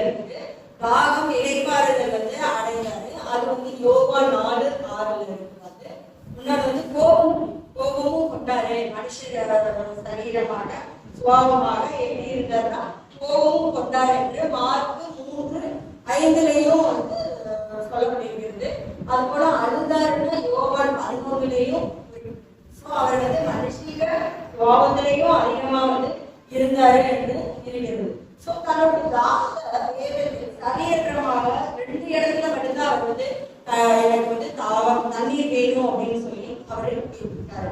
ஆனால் எங்குமே அவர் வந்து அதை வந்து என்ன பண்ணல, குடிக்கல. அவர் தண்ணி வந்து குடிக்கல. ஆனா கேட்டாரு, பட் அவர் வந்து குடிக்கல. ஆனா கேட்டவங்க யாரு அப்படின்னா ஒண்ணு வந்து சாமானிய கேட்டாரு, இன்னொரு சிலுவையில கொண்டப்பையும் தாகத்துக்கு தண்ணி தா அப்படின்னு சொல்லி அவரு கேட்டாரு. அப்ப இது போக ஒரு மனுஷனுக்கு அவருக்கு தண்ணீர் கொடுத்து பல அதிசயங்களையுமே அவர் வந்து செஞ்சிருக்காங்க.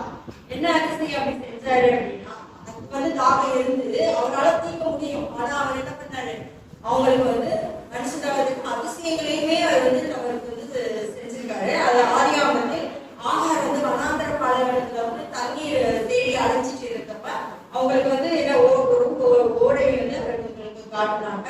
யாத்திராகமத்தில் வந்து 17 இஸ்ரேல் மக்களுக்கு வந்து மோசேயை கொண்டு வந்து தண்ணீரை வந்து தாகம் தீர்த்தாரு அவங்களுக்கு. அப்புறம் சிம்சோனுக்கு வந்து மல்கி மலப்பாக்களை வந்து தண்ணீர் அரைச்சி அதிசயம் அற்புதம் செய்த ஆதரவுக்கு ஏன் தாகமா இருக்கிறேன் என்று சொன்னாரு அப்படின்னா, யோவான் 4:8 வந்து சமாரிய நாட்டின் வழியாக யாக்கோபின் வந்து இடைப்பாளர்களுக்காக வந்து அடைந்த போது ஒரு சமாரிய ஸ்திரியை வந்து அவங்க பார்த்துட்டு எனக்கு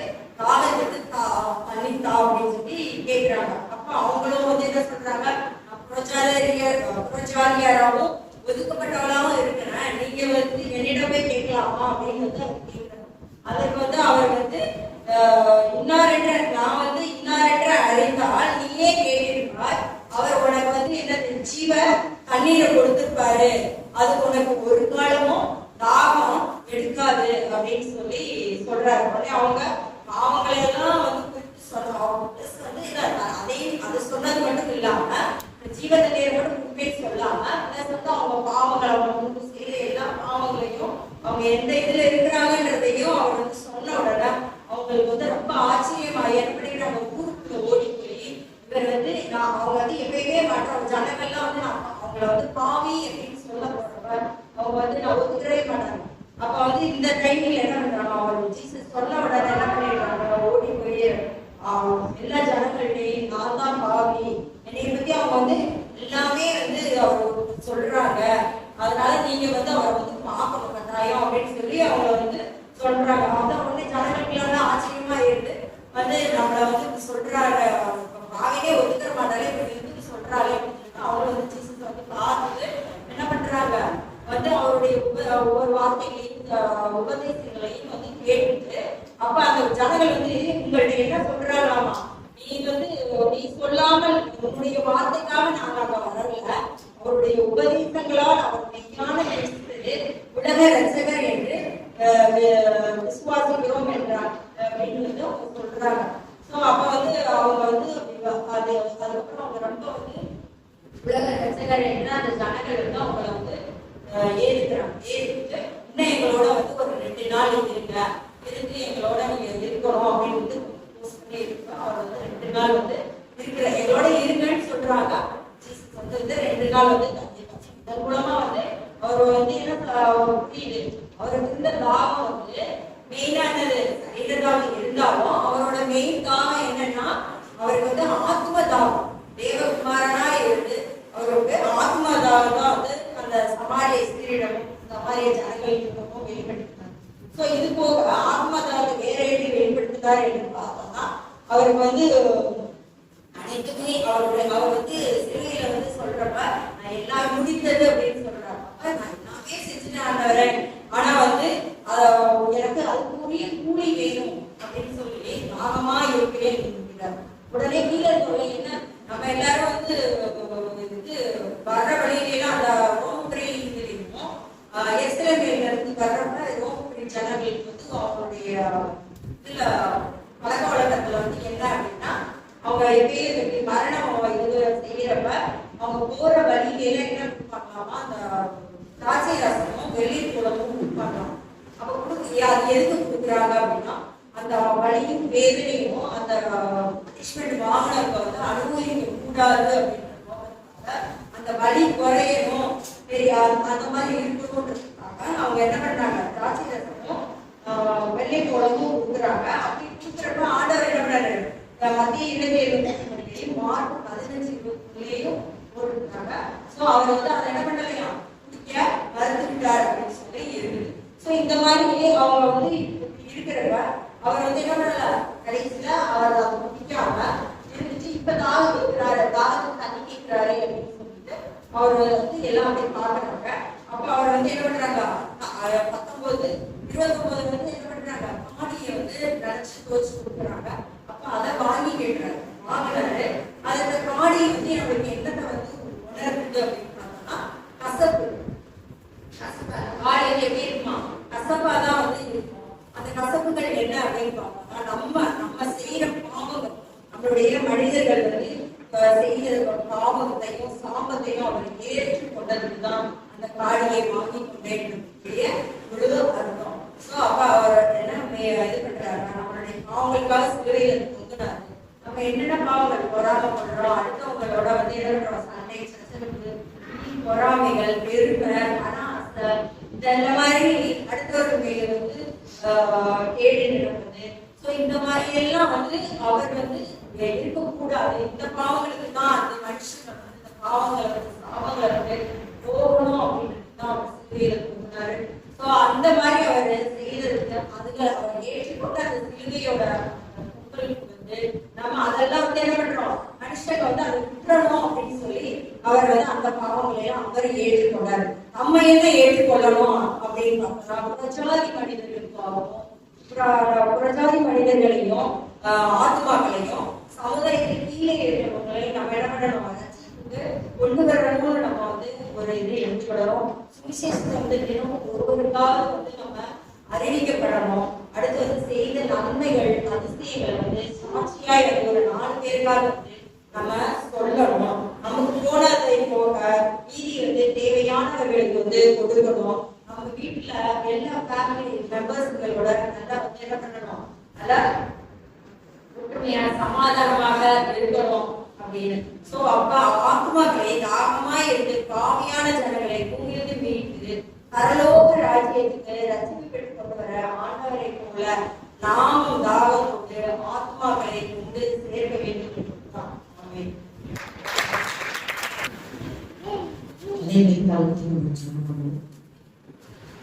எங்கள் நன்மனையின் பெருமாளிய கர்த்தாவே, வாழும் வார்த்தைகளுக்கு தியானமுடைய சமூகத்திலே போதுமாக ஆவியானது வேண்டியும் சுவாமி கர்த்தரை மறைத்து விடுபடுகிறப்பா. நாங்கள் தியானிக்க போகிற வார்த்தைகள் தகப்பனே எங்களுக்கு பிரயோஜனமாக கர்த்தர் உதவி செய்து இயேசுவின் நாமத்தில் ஜெபிக்கிறோம் நல்ல பிதாவே. ஆமென். இந்த நாளிலும் சிலுவையில் இயேசு பேசிய 4வது வார்த்தை முடிந்தது. நம்ம பிதாவினுடைய ஆபரேஷன் சக்சஸ். அல்லேலூயா.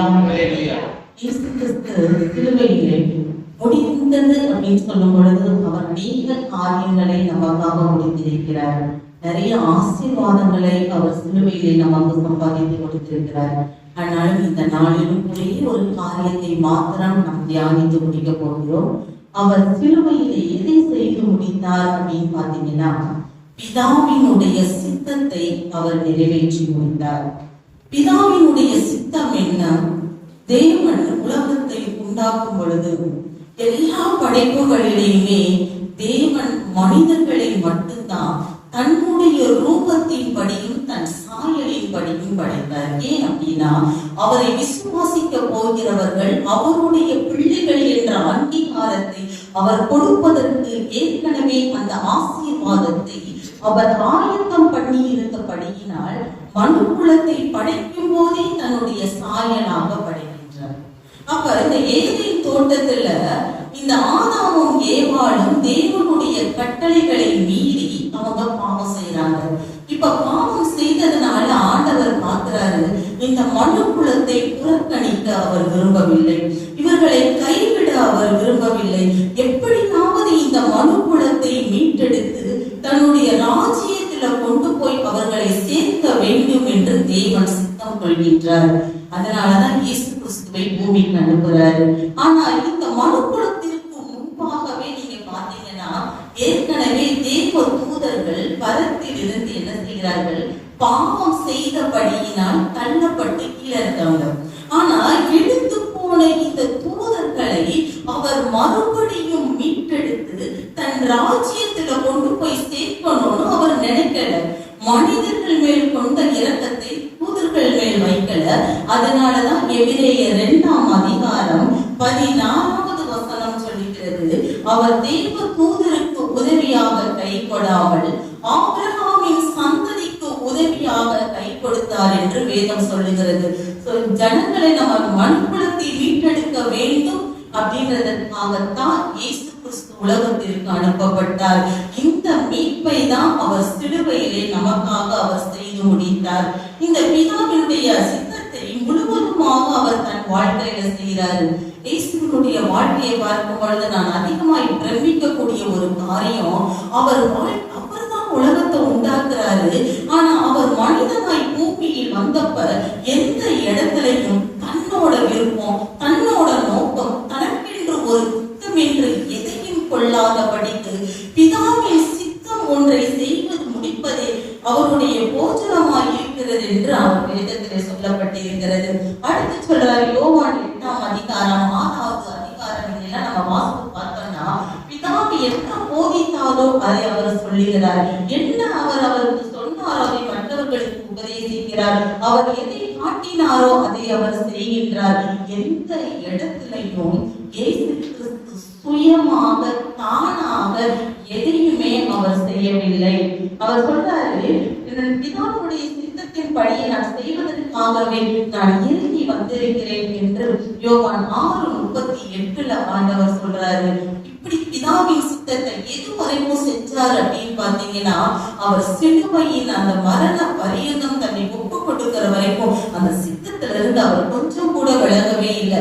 கெத்செமனே தோட்டத்துல பார்த்தோம்னா அவர் அவ்வளவு பாடுகளுக்குள்ளாக, ஏன்னா அடுத்த செகண்ட் என்ன நடக்க போகுது, இந்த ஜெபத்தை கூட நம்ம நினைப்போம், ஆண்டவரே இந்த பாத்திரம் என்னை விட்டு நீங்கும்படி செய்யும். ஆனாலும் அப்படின்னு அவர் ஏன் செபிச்சார் அப்படின்னா, நாளைக்கு என்ன நடக்க போகுதுன்னு தெரியாமையே நாளைய தினத்திற்காக கவலைப்படுகிற ஆட்கள் நம்ம.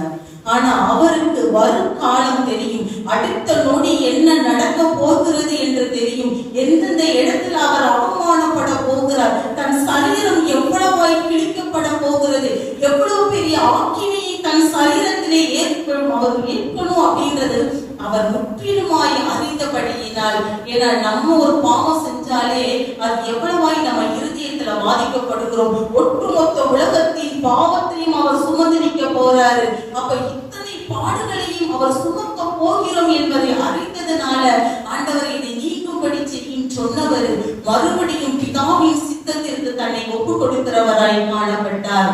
ஆக நாமும் இந்த இயேசுவை போல இந்த நாளிலும் இன்றைக்கு நாம் கற்றுக்கொள்ளக்கூடிய காரியம், இயேசு கிறிஸ்துவை போல இந்த பிதாவின் சித்தத்தை செய்கிறவர்களாய் நாம் மாற வேண்டும். நீங்க நம்ம ஆதி காலத்துல இருந்து பாத்தீங்கன்னா, பிசாசானவன் தேவ சித்தத்திற்கு விரோதமா தான் செயல்பட்டான். அந்த தோட்டத்துல போய் ஆண்டவர் சொல்றாரு, இந்த பழத்தை சாப்பிட வேண்டான்னு தன் சித்தத்தை மண் குலத்துக்கு வெளிப்படுத்துறாரு.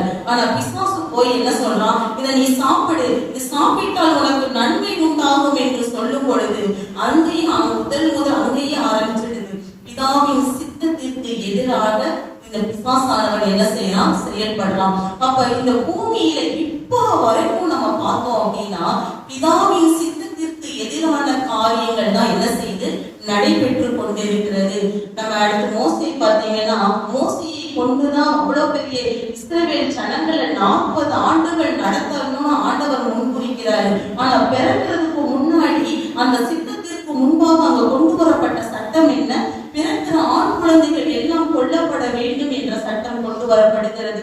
இஸ்ரவேல் ஜனங்கள் பெருக வேண்டும் என்பது தேவ சித்தம். ஆனா பார்வோன் என்ன நினைக்கிறான், அவர்கள் பெருக கூடாது, ஒடுக்கப்பட அவர்கள் என்ன செய்யலாம், ஒடுக்க வேண்டும் என்று நினைக்கின்றான். அடுத்து பாலாக்க நம்ம பார்த்தோம் அப்படின்னா, இஸ்ரவேலை ஆசீர்வதிப்பது கர்த்தருக்கு பிரியம். ஆனா பிலேயாமை கூப்பிட்டு சொல்றாங்க, இஸ்ரவேல் ஜனங்களை சபை என்று சொல்லுகின்றார். அடுத்து இயேசுவை கொண்டுதான் ஆண்டவர் மிகப்பெரிய ஒரு மீட்பின் திட்டத்தை வச்சிருக்கிறாரு. ஆனா அவர் பிறந்தப்ப பாத்தீங்கன்னா 2 வயதுக்குட்பட்ட ஆண் குழந்தைகள் கொல்லப்பட வேண்டும் என்று அரசனால் சட்டம் இயற்றப்படுகிறது.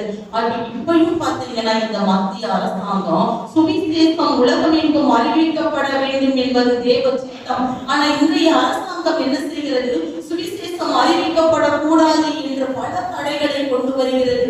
ஆக ஆதி முதலாக தேவ சித்தத்திற்கு எதிரான திட்டங்கள் இந்த பூமியில நடக்கிறதுனாலதான் ஆண்டவர் எப்படி செபிக்கணும் நமக்கு சொல்லிக் கொடுக்கும் போது மத்தேயு 6:10 வசனத்துல சொல்லிக் கொடுக்கிறாரு, உம்முடைய சித்தம் பரமண்டலத்தில் செய்யப்படுவது போல பூமியிலும் செய்யப்படுவதாக என்ற அந்த வசனமானது நமக்கு என்ன செய்கிறார், அந்த காரியத்தை நமக்கு கற்றுக் கொடுக்கிறார். இந்த பரமண்டல ஜெபம் நம் திருவிருந்தி நாளில் மட்டுமல்ல, ஒவ்வொரு வாரமும் எடுக்கப்பட வேண்டிய ஒரு ஜெபம். நம்முடைய தனி மனித வாழ்க்கையிலும் நம் தனி ஜெபத்திலும் அது ஏறெடுக்கப்பட வேண்டிய ஜெபம். ஏன்னா பிதாவின் சித்தம் பரலோகத்தில் செய்யப்பட்டு இருக்கு. ஆனா பூலோகத்தில் செய்யப்படுவதற்கு அவ்வளவு தடைகள் வருகின்ற காரணத்தினாலதான் இயேசு கிறிஸ்து இந்த ஜெபத்தை நமக்கு சொல்லிக் கொடுத்தார். இயேசுவை போல நாமும் என்ன செய்ய வேண்டும், பிதாவின் சித்தத்தை செய்யணும். நமக்கு அது ஒரே ஒரு உதாரணம், பவுல எடுத்துக்கிட்டோம்னா, ஆண்டவர் சந்தித்த உடனேயும் பவுலுக்கு யார் சொல்லிக் கொடுத்தார்? இயேசு சந்திச்ச உடனே அவருடைய சித்தம் என்ன செய்யணும்னு கேளுன்னு யாராவது சொல்லி கொடுத்தாங்களா? இல்ல. ஆனா பவுல் உடனே ஆண்டவர்கிட்ட கேட்கிறாரு, நான் என்ன செய்ய நீ இருக்கிறேன் அப்படின்னு பவுல் என்ன செய்கிறார், கேட்டபடியினால் தன்னை குறித்த சித்தத்தை பவுல் முற்றிலுமாய் அறிந்து கொண்டபடியினாலதான் நல்ல போராட்டத்தை போராடி தன் ஓட்டத்தை அவர் ஜெயமாக முடிக்கின்றார். அல்லேலூயா. நம்மை குறித்த சித்தம் என்ன? இயேசுவை ஏற்றுக்கொண்டு எத்தனை ஆண்டுகள் வரை ஆகிவிட்டது, எவ்வளவு ரட்சிப்பின் காலங்கள் எவ்வளவாய் கடந்து போய்விட்டது. இந்த உலகத்துல தேவன் நம்மை உண்டாக்கி வைப்பதற்குரிய நோக்கம் என்ன? இன்னைக்கு நம்ம சாதாரண ஆட்கள் அல்ல, தேவனுடைய சந்ததியாய் தேவனுடைய வாரிசுகளாய் நாம் இன்று நம் ஆண்டவராலே தேர்ந்தெடுக்கப்பட்டு அவருடைய சமூகத்திலே அவருடைய குடும்பத்தில் ஒருவராக நாம இணைக்கப்பட்டு இருக்கிறோம். உலக மனிதர்களை போல உலக கடமைகளை செய்து எல்லா காரியங்களையும் நேர்த்தியாய் செய்வதற்கு நாம் அழைக்கப்படல. இந்த உலகத்துல நம்ம பிறந்திருப்போம் அப்படின்னா அதற்கு ஒரு முகாந்திரம் உண்டு. நான் ஏன் ஆண்டவர் இந்த உலகத்துல என்னை உண்டாக்கினேன், என்னை குறித்து நீர் என்ன செய்ய விரும்புகிறீர் ஆண்டவரே, இந்த சித்தத்தை தெரிஞ்சுக்காமையே நம்ம ஓட்டத்தை நம்ம முடிச்சிட கூடாது. இதனை குறித்து நம்ம ஆண்டோடைய சமூகத்துல நம்ம கேட்கணும். இந்த 40 நாட்கள் இந்த ரெண்டு கூட்டங்கள்ல கூட ஒரு நாள் சுமதி வீட்டுல நடந்த மீட்டிங் அனுபவங்களுக்கு தெரியும். ஒரு நல்ல ஒரு செய்தியை தேவன் கேட்கும்படி செய்தார். தேவனுடைய திட்டம் என்ன என்பதை நம்ம வாழ்க்கையில நம்ம என்ன செய்ய வேண்டும், அறிந்து கொள்ளணும். என்னன்னே தெரியாம நம்மளா ஒரு திட்டத்தை போட்டு நம்மளா ஆண்டவரை நம்மளா ஒரு காரியத்துக்காக ஜெயித்து இன்னைக்கு நம்ம அனைத்து காரியங்களில் சோர்வடைந்து கொண்டிருக்கிறோம். ஆண்டவர்கிட்ட இனியாவது ஆண்டவரை என்னை குறித்த நோக்கத்தை எனக்கு வெளிப்படுத்துங்கள் என்று நாம் செபிக்கிறவர்களாய் நாம் காணப்பட வேண்டும். அடுத்து நம்ம பார்த்தோம் அப்படின்னு ஆண்டவர் சொல்றாரு, பரலோகத்தில் இருக்கிற பிதாவின் சித்தத்தின்படி செய்கிறவன் மட்டும்தான் அந்த ராஜ்யத்திற்குள்ளே பிரவேசிப்பான் என்று சொல்லப்பட்டிருக்கிறது. இன்னைக்கு நம்ம குடும்ப காரியமா இருக்கட்டும், இன்னைக்கு நம்ம பிள்ளைங்களை ஒரு பள்ளிக்கூடத்துல சேர்க்கிறதா இருக்கட்டும், ஒரு வீடு கட்டுறதா இருக்கட்டும், எல்லா காரியத்திலும் நாம ஒரு முடிவு எடுத்ததுக்கு அப்புறம் ஆண்டவரை இதை ஆசீர்வதிங்கன்னு சொல்லி நம்ம ஜெபிக்கிறோம். அப்படி இருக்க கூடாது.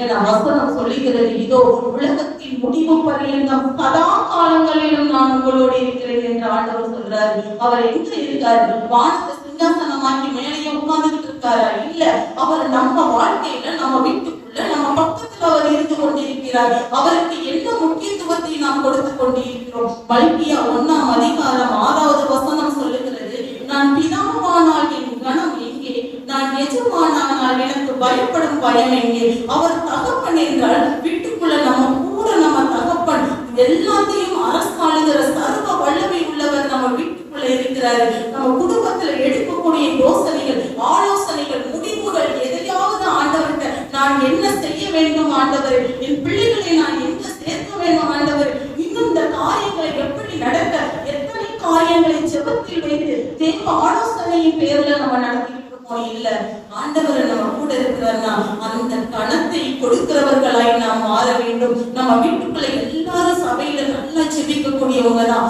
ஒவ்வொன்றுக்கும் ஜெபிப்போம். அப்ப இதை குறித்த உங்களுடைய சித்தம் என்ன? ஏன்னா ஒரு சாட்சியை நான் சொல்லி முடிக்கிறேன். ஒரு பெண் வக்கீல் ஒருத்தவங்க அவங்க சொன்னாங்க, அவங்க பிள்ளைய பாத்தீங்கன்னா இந்த காட்சி கேட்டு 20 வருஷம் இருக்கும். அவங்க பிள்ளைய கொண்டு போய் எங்க சேர்க்க அப்படின்னு ஆண்டவர்கிட்ட கேட்கும் போது அவங்களுக்கு இருக்கிற வசதிக்கு நல்ல பெரிய ஸ்கூல்ல சேர்க்கலாம். ஆண்டவர் சொன்னாராம், ஒரு கவர்மெண்ட் ஸ்கூல்ல கொண்டு போய் சேரு அப்படின்னு. ஆனா தேவனுடைய வார்த்தைக்கு கீழ்ப்படிந்து அவங்க போய் சேர்ந்தாங்களாம். +2 முடிச்ச அந்த பிள்ளை வரும்போது அந்த பள்ளிக்கூடத்திலேயே அதுதான் முதல் மாணவியாக அந்த பிள்ளை வெளியே வந்து சொல்லி ஒரு சாட்சியாக அவர்கள் அறிவித்தாங்க. இன்னொரு சகோதரி தன் அனுபவத்தை என்ன ஷேர் பண்ணும்போது சொன்னா, நான் தான் படிக்கல, என் பிள்ளைகளையாவது நான் ஒரு நல்ல இடத்துல நல்ல ஸ்கூல்ல சேர்க்கணும்னு நினைக்கிறேன், எவ்வளவு கஷ்டப்பட்டாலும் பரவாயில்ல அப்படின்னு சொல்லிட்டு சரியான ஒரு ஆகாரம் இல்லாமல் சரியான ஒரு விடை இல்லாம வீட்டுல அவ்வளவு ஒரு தேவைகள் இருந்தாலும் பிள்ளைகள் படிப்புக்காக அவ்வளவு செலவழிச்சாங்க. இது தேவனுடைய சித்தமா? இல்ல, ஆண்டவர்கிட்ட கேட்கணும். ஏன்னா ஆசீர்வதிப்பது கர்த்தர். அவர் கர்த்தரை நம்மை ஆசீர்வதிக்கிறார். அவர் நம்ம கையில இருக்கிறது கொஞ்சமா இருந்தாலும் ஆசீர்வதிக்கிற கரம் பெரியது என்பதை நாம் விசுவாசிக்கணும். எந்த ஒன்றுக்கும் செபிப்போம். நம்மளாம் ஆண்டவரை இதை செய்யலாம் அதை செய்யலாம் என்று சொல்லாதபடிக்கு இனி வரக்கூடிய நாட்களை எத்தனையோ நாட்களை கதையை போட கழித்து போட்டுட்டோம். இனி வரும் நாட்கள் ஆண்டவரை பிதாவின் சித்தத்தை நாங்களும் செய்கிறவர்களால் எங்க ஓட்டத்தை நாங்கள் முடிப்போம் என்று சொல்லி அவருக்கு ஒப்பு கொடுத்து நம்ம வாழ்க்கையை நம்ம நடப்போம். நம்மை ஆசீர்வதிப்பாராக.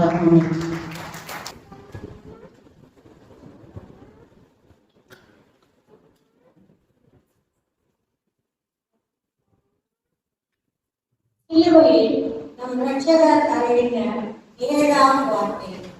லூக்கா 23:46. இயேசு, பிதாவே, உம்முடைய கைகளில் என் ஆவியை ஒப்புவிக்கிறேன், என்று மகா சத்தமாய் கூப்பிட்டு சொன்னார். இப்படி சொல்லி ஜீவனை விட்டார். அனைவரும் பெயர்ந்து அமர்ந்திருந்ததினால் உமது கண்களில் ஒரு ட்ரௌசினஸ் தெரிகிறது. ஒரு சின்ன ஒரு பிக்கத்தினருக்கு கல்வாரியில் இயேசுவின் தோற்றத்தை நாம் கண்ணுக்குள் கொண்டார்.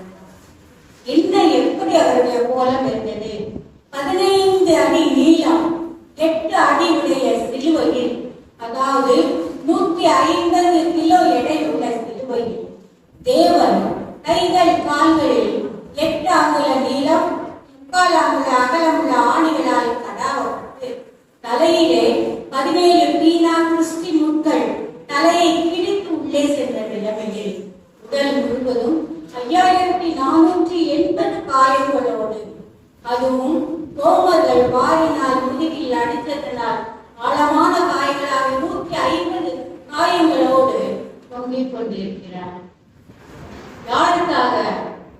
நம்முடைய பாவங்களுக்காக, நம்மை மீட்பதற்காக அவர் அந்த கோலத்தை ஏற்றுக் கொண்டார்.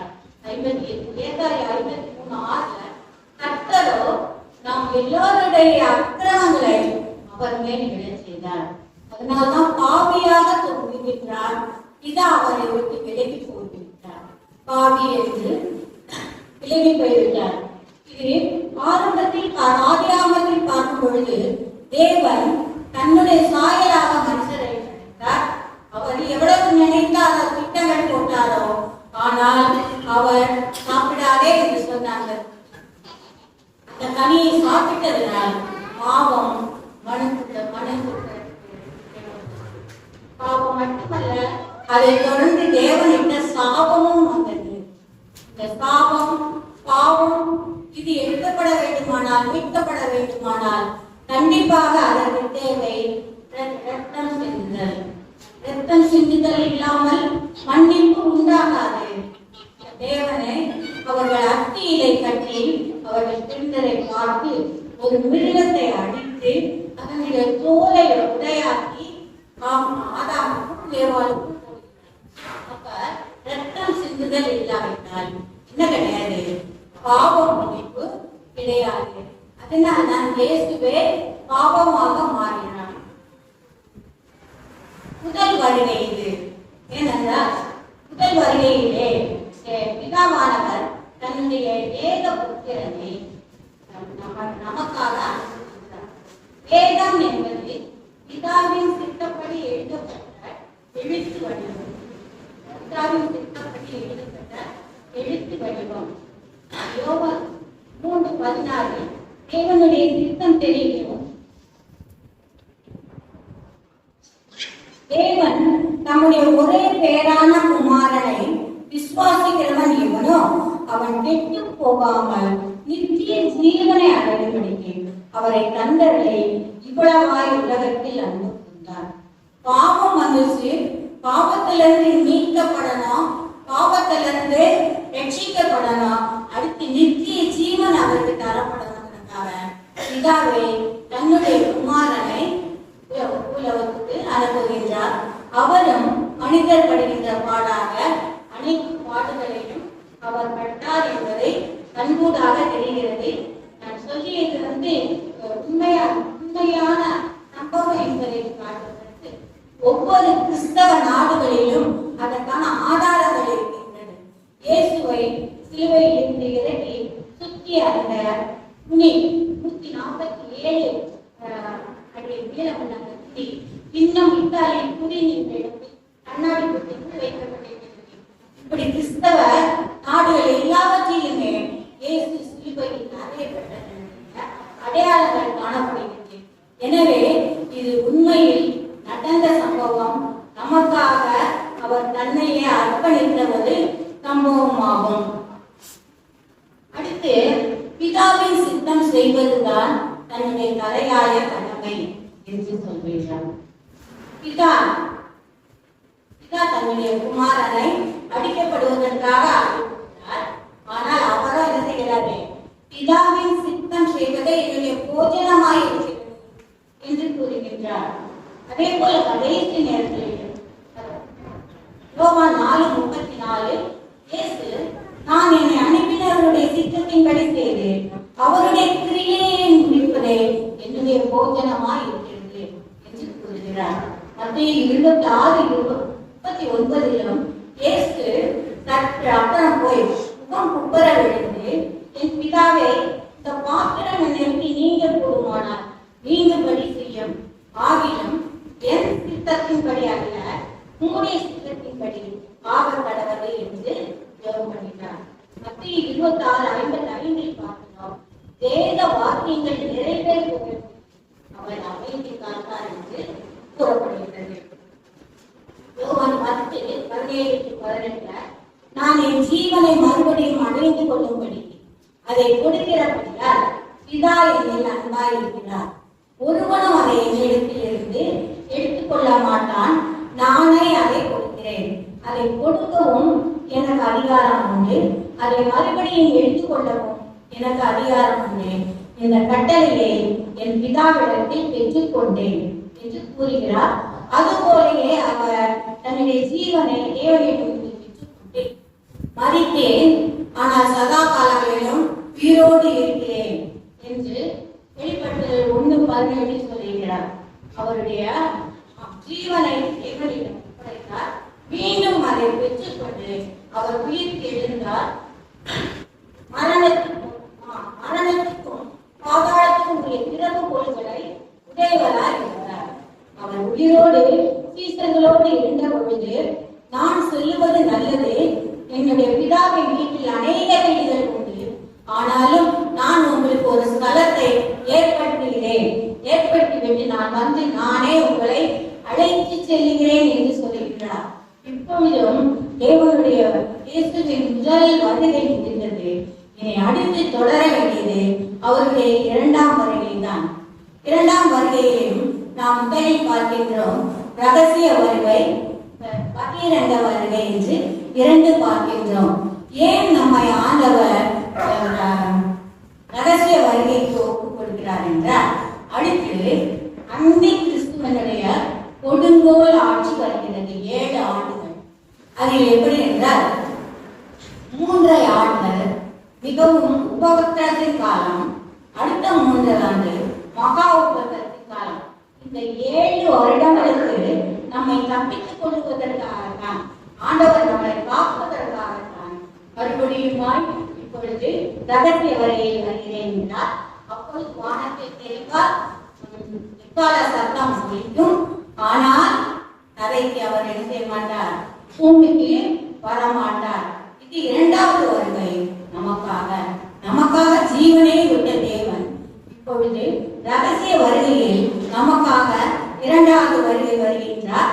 இந்த 7 வருடங்கள் கஷ்டத்தில் இருந்து சபை தப்பித்துக் கொள்வதற்காக மணவாளனாகிய இயேசு மணவாட்டியாக சபையை அழைத்துக்கொள்ள வருகின்ற நேரம் நாம் ஆயத்தமாக வேண்டும். வருத்தப்பட்டு பாரம் சுமக்கிறவர்களே, நீங்கள் எல்லோரும் என்னிடத்தில் வாருங்கள், நான் உங்களுக்கு எதிர்பார்க்கிறேன். இது தனிப்பட்ட ஒவ்வொருவரையும் பார்க்க தேவன் இங்கு சபையை நோக்கி செல்கின்றார். சபை எடுக்கப்படுகின்ற நாள் வரும் பொழுது தேவன் மணவாளனாய் வருகின்றார். சபையை எப்படிப்பட்டவர்கள் இருக்க வேண்டும்? ஆயத்தமாகி காத்திருக்க வேண்டும். பரிசுத்தவான்கள் சபையில் எடுத்துக்கொள்ளப்படுவார்கள். எனவே 2வது ரகசிய வருகையில் நாம் ஆயத்தமாகி காக்க வேண்டும். ஏனென்றால் 7 வருடம் உபத்திரவ காலத்துக்கு பின்புதான் பகிரங்க வருகை வருகிறது. அப்பொழுதுதான் இயேசு பூமிக்கு வருவார். எனவே சபையோடு இணைந்த நாம் தனிப்பட்ட மனிதராக இல்லாதபடிக்கு பரிசுத்தத்தில் அக்கறை கொண்டு அவருக்காக ஆயத்தமாகி சபையோடு மணவாளராகிய இயேசுவை கண்டடைய ஆயத்தமாக இருக்கும். இயேசுவே சீக்கிரம் வாரும், உமக்காக ஆயத்தமாகி காத்திருக்கிறோம். ஆமென். நாட்களை தேவன் அவருடைய ஆயத்தம் நடத்தி வந்தார். அவருடைய பிள்ளைகள் மூலமாக தேவன் புதிய காரியங்களை நமக்கு அறிவித்தார். தேவனுடைய வார்த்தைகளை நம்ம நடப்பதற்கு ஆயத்தமாகும். இந்த நாளிலும் இப்படியாக ஒரு காரியத்தை மாத்திரம் பக்கத்தில் நான் சொல்கிறேன். இயேசு கிறிஸ்து இந்த உலகத்தில் வரும் பொழுதே பாட அனுபவிக்கிறவராய் வந்தார். அதுதான் அவருடைய திட்டம். தேவ திட்டமே தான். நமக்காக பாவத்தை சுமந்து சேவர் சிலுவையிலே ரத்தம் சிந்தனைங்கிறதான் தேவனுடைய திட்டமாக இருந்தது. ஆனால் 3 வருட காலங்கள் ஆண்டவர் ஊழியர் செய்தார். அந்த 2-3 நாட்களை தவிர மற்ற நாட்கள் எல்லாமே ஆண்டவருக்கு எப்படியான நாட்களாக இருந்தது? இயேசு கிறிஸ்துவுக்கு ஜெயமான நாட்களாக இருந்தது, சந்தோஷமான நாட்களாக இருந்தது. சீஷர்களுக்கும் எப்படி இருந்தது? ஆண்டவரோடு கூட இருந்தாங்க, ஒரு குறைவும் இல்லை. 3.5 வருட காலங்கள் சீஷர்கள் இயேசுவை பின்பற்றினாங்க. என்ன அவர்களுக்கு ஒரு குறைவும் இல்லை, மிகுந்த சந்தோஷம். இருந்தாலும் தேவன் பார்த்துக்குவாரு. யார் வந்து சொன்னாலும் ஆண்டவர் பார்த்துக்குவாரு. யாராவது இவர்களை குற்றப்படுத்தினா தேவன் பார்த்துக் கொள்வார். அவர்களுக்கு மிகுந்த சந்தோஷமாக இருந்தது. ஆண்டவர் அற்புதங்களை செய்கிறார், அதிசயங்களை செய்கிறார். இவர்கள் தான் எப்படி இருக்காங்க? பிரதான பாடி கார்ட்ஸ் மாதிரி இருக்காங்க. ரொம்ப சந்தோஷம் அவருடைய காலங்களிலே. அதே போல ஆண்டவராக இயேசு கிறிஸ்து தேவ சுத்தத்தை செய்யும்படியாக ஒப்பு கொடுத்து வந்தார். ஒரே சந்தோஷம் தான். 3.5 வருட காலங்கள் எப்படி இருந்தது? ஜெய நம்பி ஓடிக்கிட்டு இருந்தது. அப்படித்தானே? அப்படித்தானே? சொல்ல மாட்டீங்களே? அப்படித்தானே? சீஷர்களுக்கும் அந்த நாட்கள் எப்படி இருந்தது? சந்தோஷமான நாட்களாக இருந்தது. இயேசு கிறிஸ்துக்கும் அந்த நாட்கள் எப்படி இருந்தது? ரொம்ப சந்தோஷமான ஒரு நாட்களாக இருந்தது. ஆனால் இந்த கடைசி ஒரு நாள் அல்லது 2 நாட்கள் எப்படியாக மாறிற்று? ஒரு பயங்கரமான நாட்களாக மாறிற்று. சீஷர்களுக்கு அதை தாங்க முடியவில்லை. சீஷர்கள் சிதறிக்கப்பட்டு போனாங்க, பயந்தார்கள். அதுவரை இயேசுவோடு கூட இருந்தவங்க பயத்தை அறியவில்லை. அவர்கள் பிரதான ஆசாரியர்களுக்கோ இவர்களுக்கோ பயப்படவில்லை. ஆனால் இந்த ஒரு நாள்ல பேசினாங்க, பயந்தார்கள். ஆண்டவர் அந்த வேலை வந்ததுன்னு அறிந்த பொழுதும் அதுவரை சந்தோஷம்தான், அதுவரை போதித்தான், அதுவரை அதிசயங்களை செய்தார், அதுவரை அற்புதங்களை செய்தார். ஆனால் இந்த கடைசி நிமிஷத்துல ஆண்டவர் வந்தார். இனி எங்க போகிறேன்? அவமானத்திற்கும் பாடுகளுக்கும் உள்ளாக நான் போகிறேன் என்று அறிந்தும் ஆண்டவர் தேவ திட்டத்துக்கு என்ன செய்தார்? ஈஸ்வர்களால் என்ன செய்ய முடியல, அதை தாங்க முடியவில்லை. இந்த வேதனையை, பாடுகளை தாங்க முடியவில்லை. இதுதான் பிரியமானவர்களே, நிகழ்ச்சிக்கப்பட்ட நாளிலிருந்து ஒவ்வொருவரும் ஆண்டவருக்கு ஊழியம் பண்ண விரும்புகிறோம். எப்படிப்பட்ட ஒரு ஊழியத்தை செய்ய விரும்புகிறோம்? எப்படிப்பட்ட ஒரு வாழ்வை வாழ விரும்புகிறோம்? அது இந்த நாட்களில் எப்படி வாழ விரும்புகிறோம்? எப்படி வாழ விரும்புகிறோம்? எல்லாம் பார்க்கிறோம், டிவியில பார்க்கிறோம், எல்லாத்தையும் பார்க்கிறோம். எல்லாத்தையும் என்ன சொல்லப்பட்டிருக்கிறது? சுக வாழ்வு, சுக வாழ்வு, சந்தோஷம், ஒரு ப்ராஸ்பரிட்டி, டாக்டர். ஆண்டவர் ஒரு கார் கொடுங்கன்னு கேட்கிறத விட்டுட்டு எப்படி கேட்கிறான்? ஆண்டவர் எனக்கு ஒரு சிவப்பு கலர் காலம் வேணும், அதுலேயே 2 பச்சை குடி வச்சுதான் வேணும். எப்படி கேட்க பேச பாருங்க. ஆண்டவர் மேல டிக்கெட் ஷாப் வச்சுருக்காரு, எல்லாத்தையும் செஞ்சு போயிருக்கு. பிரியமாக கடைசி வரைக்கும் அதுதான் கேட்க வராங்க. ஆனால் ஆடுகளுக்கு உள்ளாக போகும் பொழுதும் தேவ சித்தத்திற்கு ஒப்பு கொடுக்க வேண்டும். இயேசு கிறிஸ்துவை பின்பற்றுகிற ஒரு வாழ்க்கை வெறும் சந்தோஷமான வாழ்க்கை மாத்திரமல்ல, பாடுகளிலும் சந்தோஷம் அனுபவிக்கிற ஒரு வாழ்க்கை. அதுதான் அவர் சொன்னார், என்னை பின்பற்ற விரும்புகிறவன் அவனவன் தன் சிலுவையை இருக்கிறது. ஒவ்வொருத்தருக்கும் ஒரு சிலுவை கொடுக்கப்பட்டிருக்கிறது, ஒரு பாடு கொடுக்கப்பட்டிருக்கிறது. இந்த பாடுகளை மறுப்பீர்கள் என்றால் தேவ ஆசீர்வாதம் இல்லை, நமக்கு இல்லை. அதனால எப்படி சந்தோஷத்திற்குள்ளாய் நம்ம ரொம்ப ரொம்ப சந்தோஷத்துக்குள்ள எப்படி பிரவேசிக்கிறோம்? ஆண்டவர் கொடுத்த சந்தோஷங்கள், ஆண்டவர் கொடுத்த ஆசீர்வாதங்கள் வரும் பொழுது ரொம்ப சந்தோஷமா இருக்கிறோம், ஆண்டவரை துதிக்கிறோம். ஆனால் ஆண்டவர் நமக்கு சில பாடுகளை வைத்திருக்கிறார். அவருடைய ஊழியத்திற்கு தான் வெறும் சந்தோஷம் தான் இல்லை, பாடுகள் அநேகம் அதை தாண்டி தான் வர முடியும். ஒருவேளை அதன் முடிவு, அதன் ஆரம்பம் பாடுகளாய் சிலருக்கு இருக்கும், சிலருக்கு அதன் மத்தியிலே பாடுகள் இருக்கும், சிலருக்கு முடிவு பாடுகளாக இருக்கும். அந்த காரியத்திற்கும் தேவ சுத்தத்திற்கு ஒப்பு கொடுத்து யோபு ஒரு மூலமாய் கற்றுக் கொடுத்ததை போல அந்த துன்பத்தில் நம்ம தேவனுக்கு என்ன செய்யணும்? நன்றி செலுத்தி தேவனோடு கூட ஒரு வாழ்க்கைக்குள்ளாய் வாழ வேண்டும் பிரியமானவர்களே. அதுதான் இந்த சிலுவை மரணம் நமக்கு கற்றுக் கொடுக்கிறது. பெரும் சந்தோஷம், அற்புதங்கள், அதிசயங்களை செய்தது. ஆண்டவருடைய சித்தம் வேண்டாம், பாடுபடுகிற சித்தம் வேண்டாம், பாடுபடுகிறது இல்லைன்னு மறுதளிக்கிற ஒரு வாழ்வாயில சீஷர்கள் அதை என்ன செய்யல, அவர்களால் டாலரேட் பண்ண முடியல. ஆனால் அவர்களும் என்ன செய்தாங்க? அந்த பாடுகளுக்கு தங்களை என்ன செய்தாங்க? ஒப்பு கொடுத்தாங்க. தேவ சித்தத்திற்கு ஒப்பு கொடுத்தாங்க. ஆண்டவரை சந்தோஷம்னாலும் நான் உம்மோடு கூட இருப்பேன், துக்கம்னாலும் நான் உம்மோடு கூட இருப்பேன், நான் நினைச்சது நடந்தாலும் உம்மோடு கூட இருப்பேன், நான் நினைச்சது நடக்கலைனாலும் நான் உம்மோடு கூட இருப்பேன். இதுதான் கிறிஸ்தவ வாழ்க்கை. என்றென்றும் தேவனோடு கூட இருக்கிற ஒரு வாழ்க்கை வாழ்வோம் என்றால் நம்மளும் ஆண்டவர் வெற்றி சிறந்ததை போல, சீஷர்கள் வெற்றி சிறந்ததை போல, பவுல் வெற்றியாய் முடிந்தது, நல்ல போராட்டத்தை போராடினேன், ஓட்டத்தை முடித்தேன், இதுவரைக்கும் எனக்கு என்னது, எனக்கு பலன் பரலோகத்திலே காத்திருக்கிற சொல்லுகிற அளவிற்கு நம்மளும் என்ன செய்ய முடியும்? மாற முடியும். தேவன் மாற்றுவார். துக்கம் சந்தோஷமாய் மாறும் சொல்லி இருக்கிறார். ஆனாலும் ஆண்டவருக்கு ஒப்பு கொடுப்போம். எதுவானாலும் சரி, என்ன நடந்தாலும் சரி, சாமி நான் உண்மை விட்டு என்ன செய்ய மாட்டேன், விலக மாட்டேன். அதுதான் நம்முடைய வாழ்வின் நோக்கம். தேவ சித்தம் வெறும் சந்தோஷத்தை செய்கிறது அல்ல. கடினங்களும் வரும், அவமானங்களும் வரும், நிந்தைகளும் வரும். ஆனால் அவற்றின் மத்தியிலும் தேவ சித்தத்தை செய்யணும், ஊழியத்தை செய்யணும். ஒருவேளை இன்னைக்கு ஊழியத்திற்கு அர்ப்பணிக்கிற மக்கள் இந்த இடத்துல இருக்கலாம். அவர்களும் இதை நினைக்கணும், வெறும் ஒரு சொபசிக்கான வாழ்க்கை அல்ல ஊழியத்தின் பாதை. அது எப்படியாகிறது? தேவ சித்தம் பாடுகளும் இருக்கும். எல்லாத்துக்கும் சேர்த்து தேவனை நம்ம சார்ந்திருப்போம். ஒரு கொஸ்டின் சொல்றது போல எது நடந்தாலும் தேவனை என்ன செய்ய மாட்டேன், தேவனோடு கூட இருப்பேன்.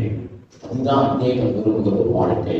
அப்படிப்பட்ட வாழ்க்கையை வாழ்ந்து நாம் வெற்றி சிறக்க கர்த்தர் நமக்கு அனுகூலம் செய்வாராக. இப்பொழுது ஒரு காரியத்தை நான் ஞாபகப்படுத்த விரும்புகிறேன். சீஷர்கள் பாடுகளுக்கு பயந்தாங்க, பாடுகளுக்கு ஒப்பு கொடுத்தாங்க. எப்போ ஒப்பு கொடுத்தாங்க? பரிசுத்த ஆவியானவரை பெற்றிருந்தார்கள். பரிசுத்த ஆவியானவர் எப்பொழுதும் அவர்களிலே தங்கி இருக்கும் பொழுது, இன்னைக்கு பாடுகள் இல்லை, பாடுகள் வேண்டாம் அப்படின்னு சொல்லணும்னா இன்னும் நம்ம அந்த பரிசுத்த ஆவியானவர் நம்மளே என்ன செய்யல, தங்கல. அவரை பெற்றுக் கொள்வோம். தேவன் விரும்புகிற ஒரு வாழ்வோம். தேவன் என்ன நோக்கத்திற்காக உங்களை ரட்சித்தாரோ, உங்களை அபிஷேகித்தாரோ, அந்த நோக்கத்தை செய்ய நிறைவேற்றுங்க. அல்லேலூயா, அல்லேலூயா. தேவ நோக்கத்தை அறியாமல் வாழ்ந்தேன், தேவனை அறியாமல் வாழ்ந்தேன். தேவ நோக்கம் என்னன்னு தெரியாது. ஆனால் கர்த்தர் என்னை அழைத்து அவரை அப்படி பம்படியா இழுத்து அவர் நோக்கத்தை எனக்கு கற்றுக் கொடுத்து அவர் நோக்கத்தின்படி நடத்தி இருக்கிறார். அந்த தேவன் உங்களை நடத்துவார், நடத்த மாட்டாரா? நடத்துவார். கர்த்தர் உங்களை தெரிந்து கொள்ளும் நோக்கம் நிச்சயமாய் நிறைவேறும். தேவன் செய்ய என்ன செய்யாது? தேவனுக்கு அர்ப்பணிப்போம். எந்த சூழ்நிலையிலும் உங்களை விட்டு புரிய மாட்டேன். இன்றைக்கு வாக்கு கொடுப்போம், மீதி அவர் வாக்கு கொடுப்பார். தலை காத்துச்சு. நல்ல ஆண்டவரை வாக்கு செலுத்தலாம். இயேசுவின் நான் செல்வேன், திரும்பி பார்க்க மாட்டேன், திரும்பி பார்க்க மாட்டேன். இயேசுவின் நான் செல்வேன், திரும்பி பார்க்க மாட்டேன், திரும்பி பார்க்க மாட்டேன். சிலுவையில் முன்னால் உலகமே பின்னால், சிலுவையில் முன்னால் உலகமே பின்னால். இயேசு சிந்திய ரத்தத்தினால் என்றும் விடுதலையே, இயேசு சிந்திய ரத்தத்தினால் இரக்கத்தினாலே என்றும் விடுதலையே. இயேசுவின் பின்னால் நான் செல்வேன், திரும்பி பார்க்க மாட்டேன், திரும்பி பார்க்க மாட்டேன். என்னோடு உடன்படிக்கை செய்வடியா உணர்ந்து இந்த சரணத்தை நம்ம படிப்போம். வேதனை நெருக்கம் இன்னல்கள் இடர்கள் எதுவும் பிடிக்காது. வேதனை நெருக்கம் இன்னல்கள் இடர்கள் எதுவும் பிடிக்காது. வெற்றி வேந்தன் இயேசுவின் அன்பால் முற்றிலும் ஜெயம் பெறுவேன். வெற்றி வேந்தன் இயேசுவின் அன்பால் முற்றிலும் ஜெயம் பெறுவேன். நிகழ்கின்ற காலமோ வருகின்ற காலமோ, நிகழ்கின்ற காலமோ வருகின்ற காலமோ, வாழ்வோ சாவோ கள்ள தூதரோ பிரிக்கவே முடியாது. வாழ்வோ சாவோ கள்ள தூதரோ பிரிக்கவே முடியாது. சிலுவையை முன்னால் உலகமே பின்னால், சிலுவையை முன்னால் உலகமே பின்னால், இயேசுவின் இரக்கத்தினாலே என்றும் விடுதலையே. இயேசு சிந்திய இரக்கத்தினாலே என்றும் விடுதலையே. இயேசுவின் பின்னால் நான் செல்வேன், திரும்பி பார்க்க மாட்டேன், திரும்பி பார்க்க மாட்டேன். ஆண்டவருடைய கரங்களிலே நம்மை முழுவதுமாய் கொடுக்குமா. நமக்கு எவ்வளவு பாடுகள் அனுபவித்தார். ஆண்டவர் அந்த பாடுகளுக்குள்ளாய் அவராகவே நுழைந்தார். அதுல 1% பாடுகளை நம்ம அனுபவிக்க முடியாத பிரியமானவர்களே, இந்த நாள்ல சொல்லுவோம், ஆண்டவரே நான் நினைச்சது நடந்தாலும் நான் நினைக்காதது நடந்து எது நடந்தாலும் உண்மை விட்டு போக மாட்டேன், உண்மை புரிய மாட்டேன், உண்மை துதித்துக் கொண்டிருப்பேன், உண்மை சார்ந்து இருப்பேன். நிச்சயமாக இப்படி ஒரு முடிவெடுக்க தேவன் உங்களை வெற்றி சிறக்க பண்ணுமா. அவர் சிலுவையிலே தோற்று போகல, பாடுகளின் மத்தியில் அவர் தோற்று போகல, அவர் ஜெயம் எடுத்தார். பிரியமானவர்களே, அந்த ஜெயத்தை இன்னைக்கு நமக்கு தருவார். கரத்தை பற்றி பிடித்திருப்போம். கர்த்தரோடு கூட இருந்து உங்களை பலப்படுத்தி ஸ்திரப்படுத்தி தன்னுடைய நோக்கத்தை நிறைவேற்றி உங்களை மகிமைப்படுத்துவார். அவருடைய நாமத்தை மகிமைப்படுத்துவார். கர்த்தரைப்படியே செய்வாராக. ஆமென். வந்த ஒருவரை பேர் பேரான ஆசீர்வதிங்க. ஆண்டவர் இந்த நாளில் நீங்க நடத்தினதற்காக ஸ்தோத்திரம். சட்டையின் மரபை மறைத்து பாதுகாத்துக் கொள்ளுங்க. ஆண்டவர் இந்த முடிவு எடுத்த ஒவ்வொருவரையும் கர்த்தர் பலப்படுத்தி நடத்துங்க. 40 நாள் ஆண்டவரை தாமே உபவாசத்தோடு கூட பின்பற்றின, தீர்மானங்களோடு கூட பின்பற்றின ஒவ்வொருவரையும் கர்த்தர் பொறுப்பெடுத்துக் கொள்ளுங்க. ஒவ்வொரு வாழ்விலும் பாடுகளின் மத்தியிலும் ஜெயம் எடுக்க கர்த்தர் உதவி செய்ய, பாடுகளின் மத்தியிலும் ஆண்டவர் வெற்றி சிறக்க கர்த்தர் உதவி செய்ய. சாமி தேவரப்படி செய்வதற்காக ஸ்தோத்திரம். ஆண்டவர் சட்டை மரபை மறைத்து பாதுகாத்து பராமரித்து ஆசீர்வதித்து வெற்றி சிறக்க பண்ணும்படியா இயேசு கிறிஸ்துவின் நாமத்திலே ஜெபிக்கிறோம். என் ஆத்துமாவே கர்த்தரை ஸ்தோத்திரி, என்னை முழுவதுமே நாமத்தை ஸ்தோத்திரி. என் ஆத்துமாவே கர்த்தரை ஸ்தோத்திரி, கர்த்தர் செய்த சகல உபகாரமும் நம்பாதே. ஆமென். நம்முடைய கர்த்தராகிய இயேசு கிறிஸ்துவின் கிருபையும் பிதாவாகிய தேவனுடைய அன்பும் பரிசுத்த ஆவியின் அன்பின் ஐக்கியமும் சமாதானமும் சந்தோஷமும் நம்ம நேரோடு கூட இன்று சதாக உண்டாயிருப்போமாக. ஆமென். அல்லேலூயா, அல்லேலூயா, அல்லேலூயா.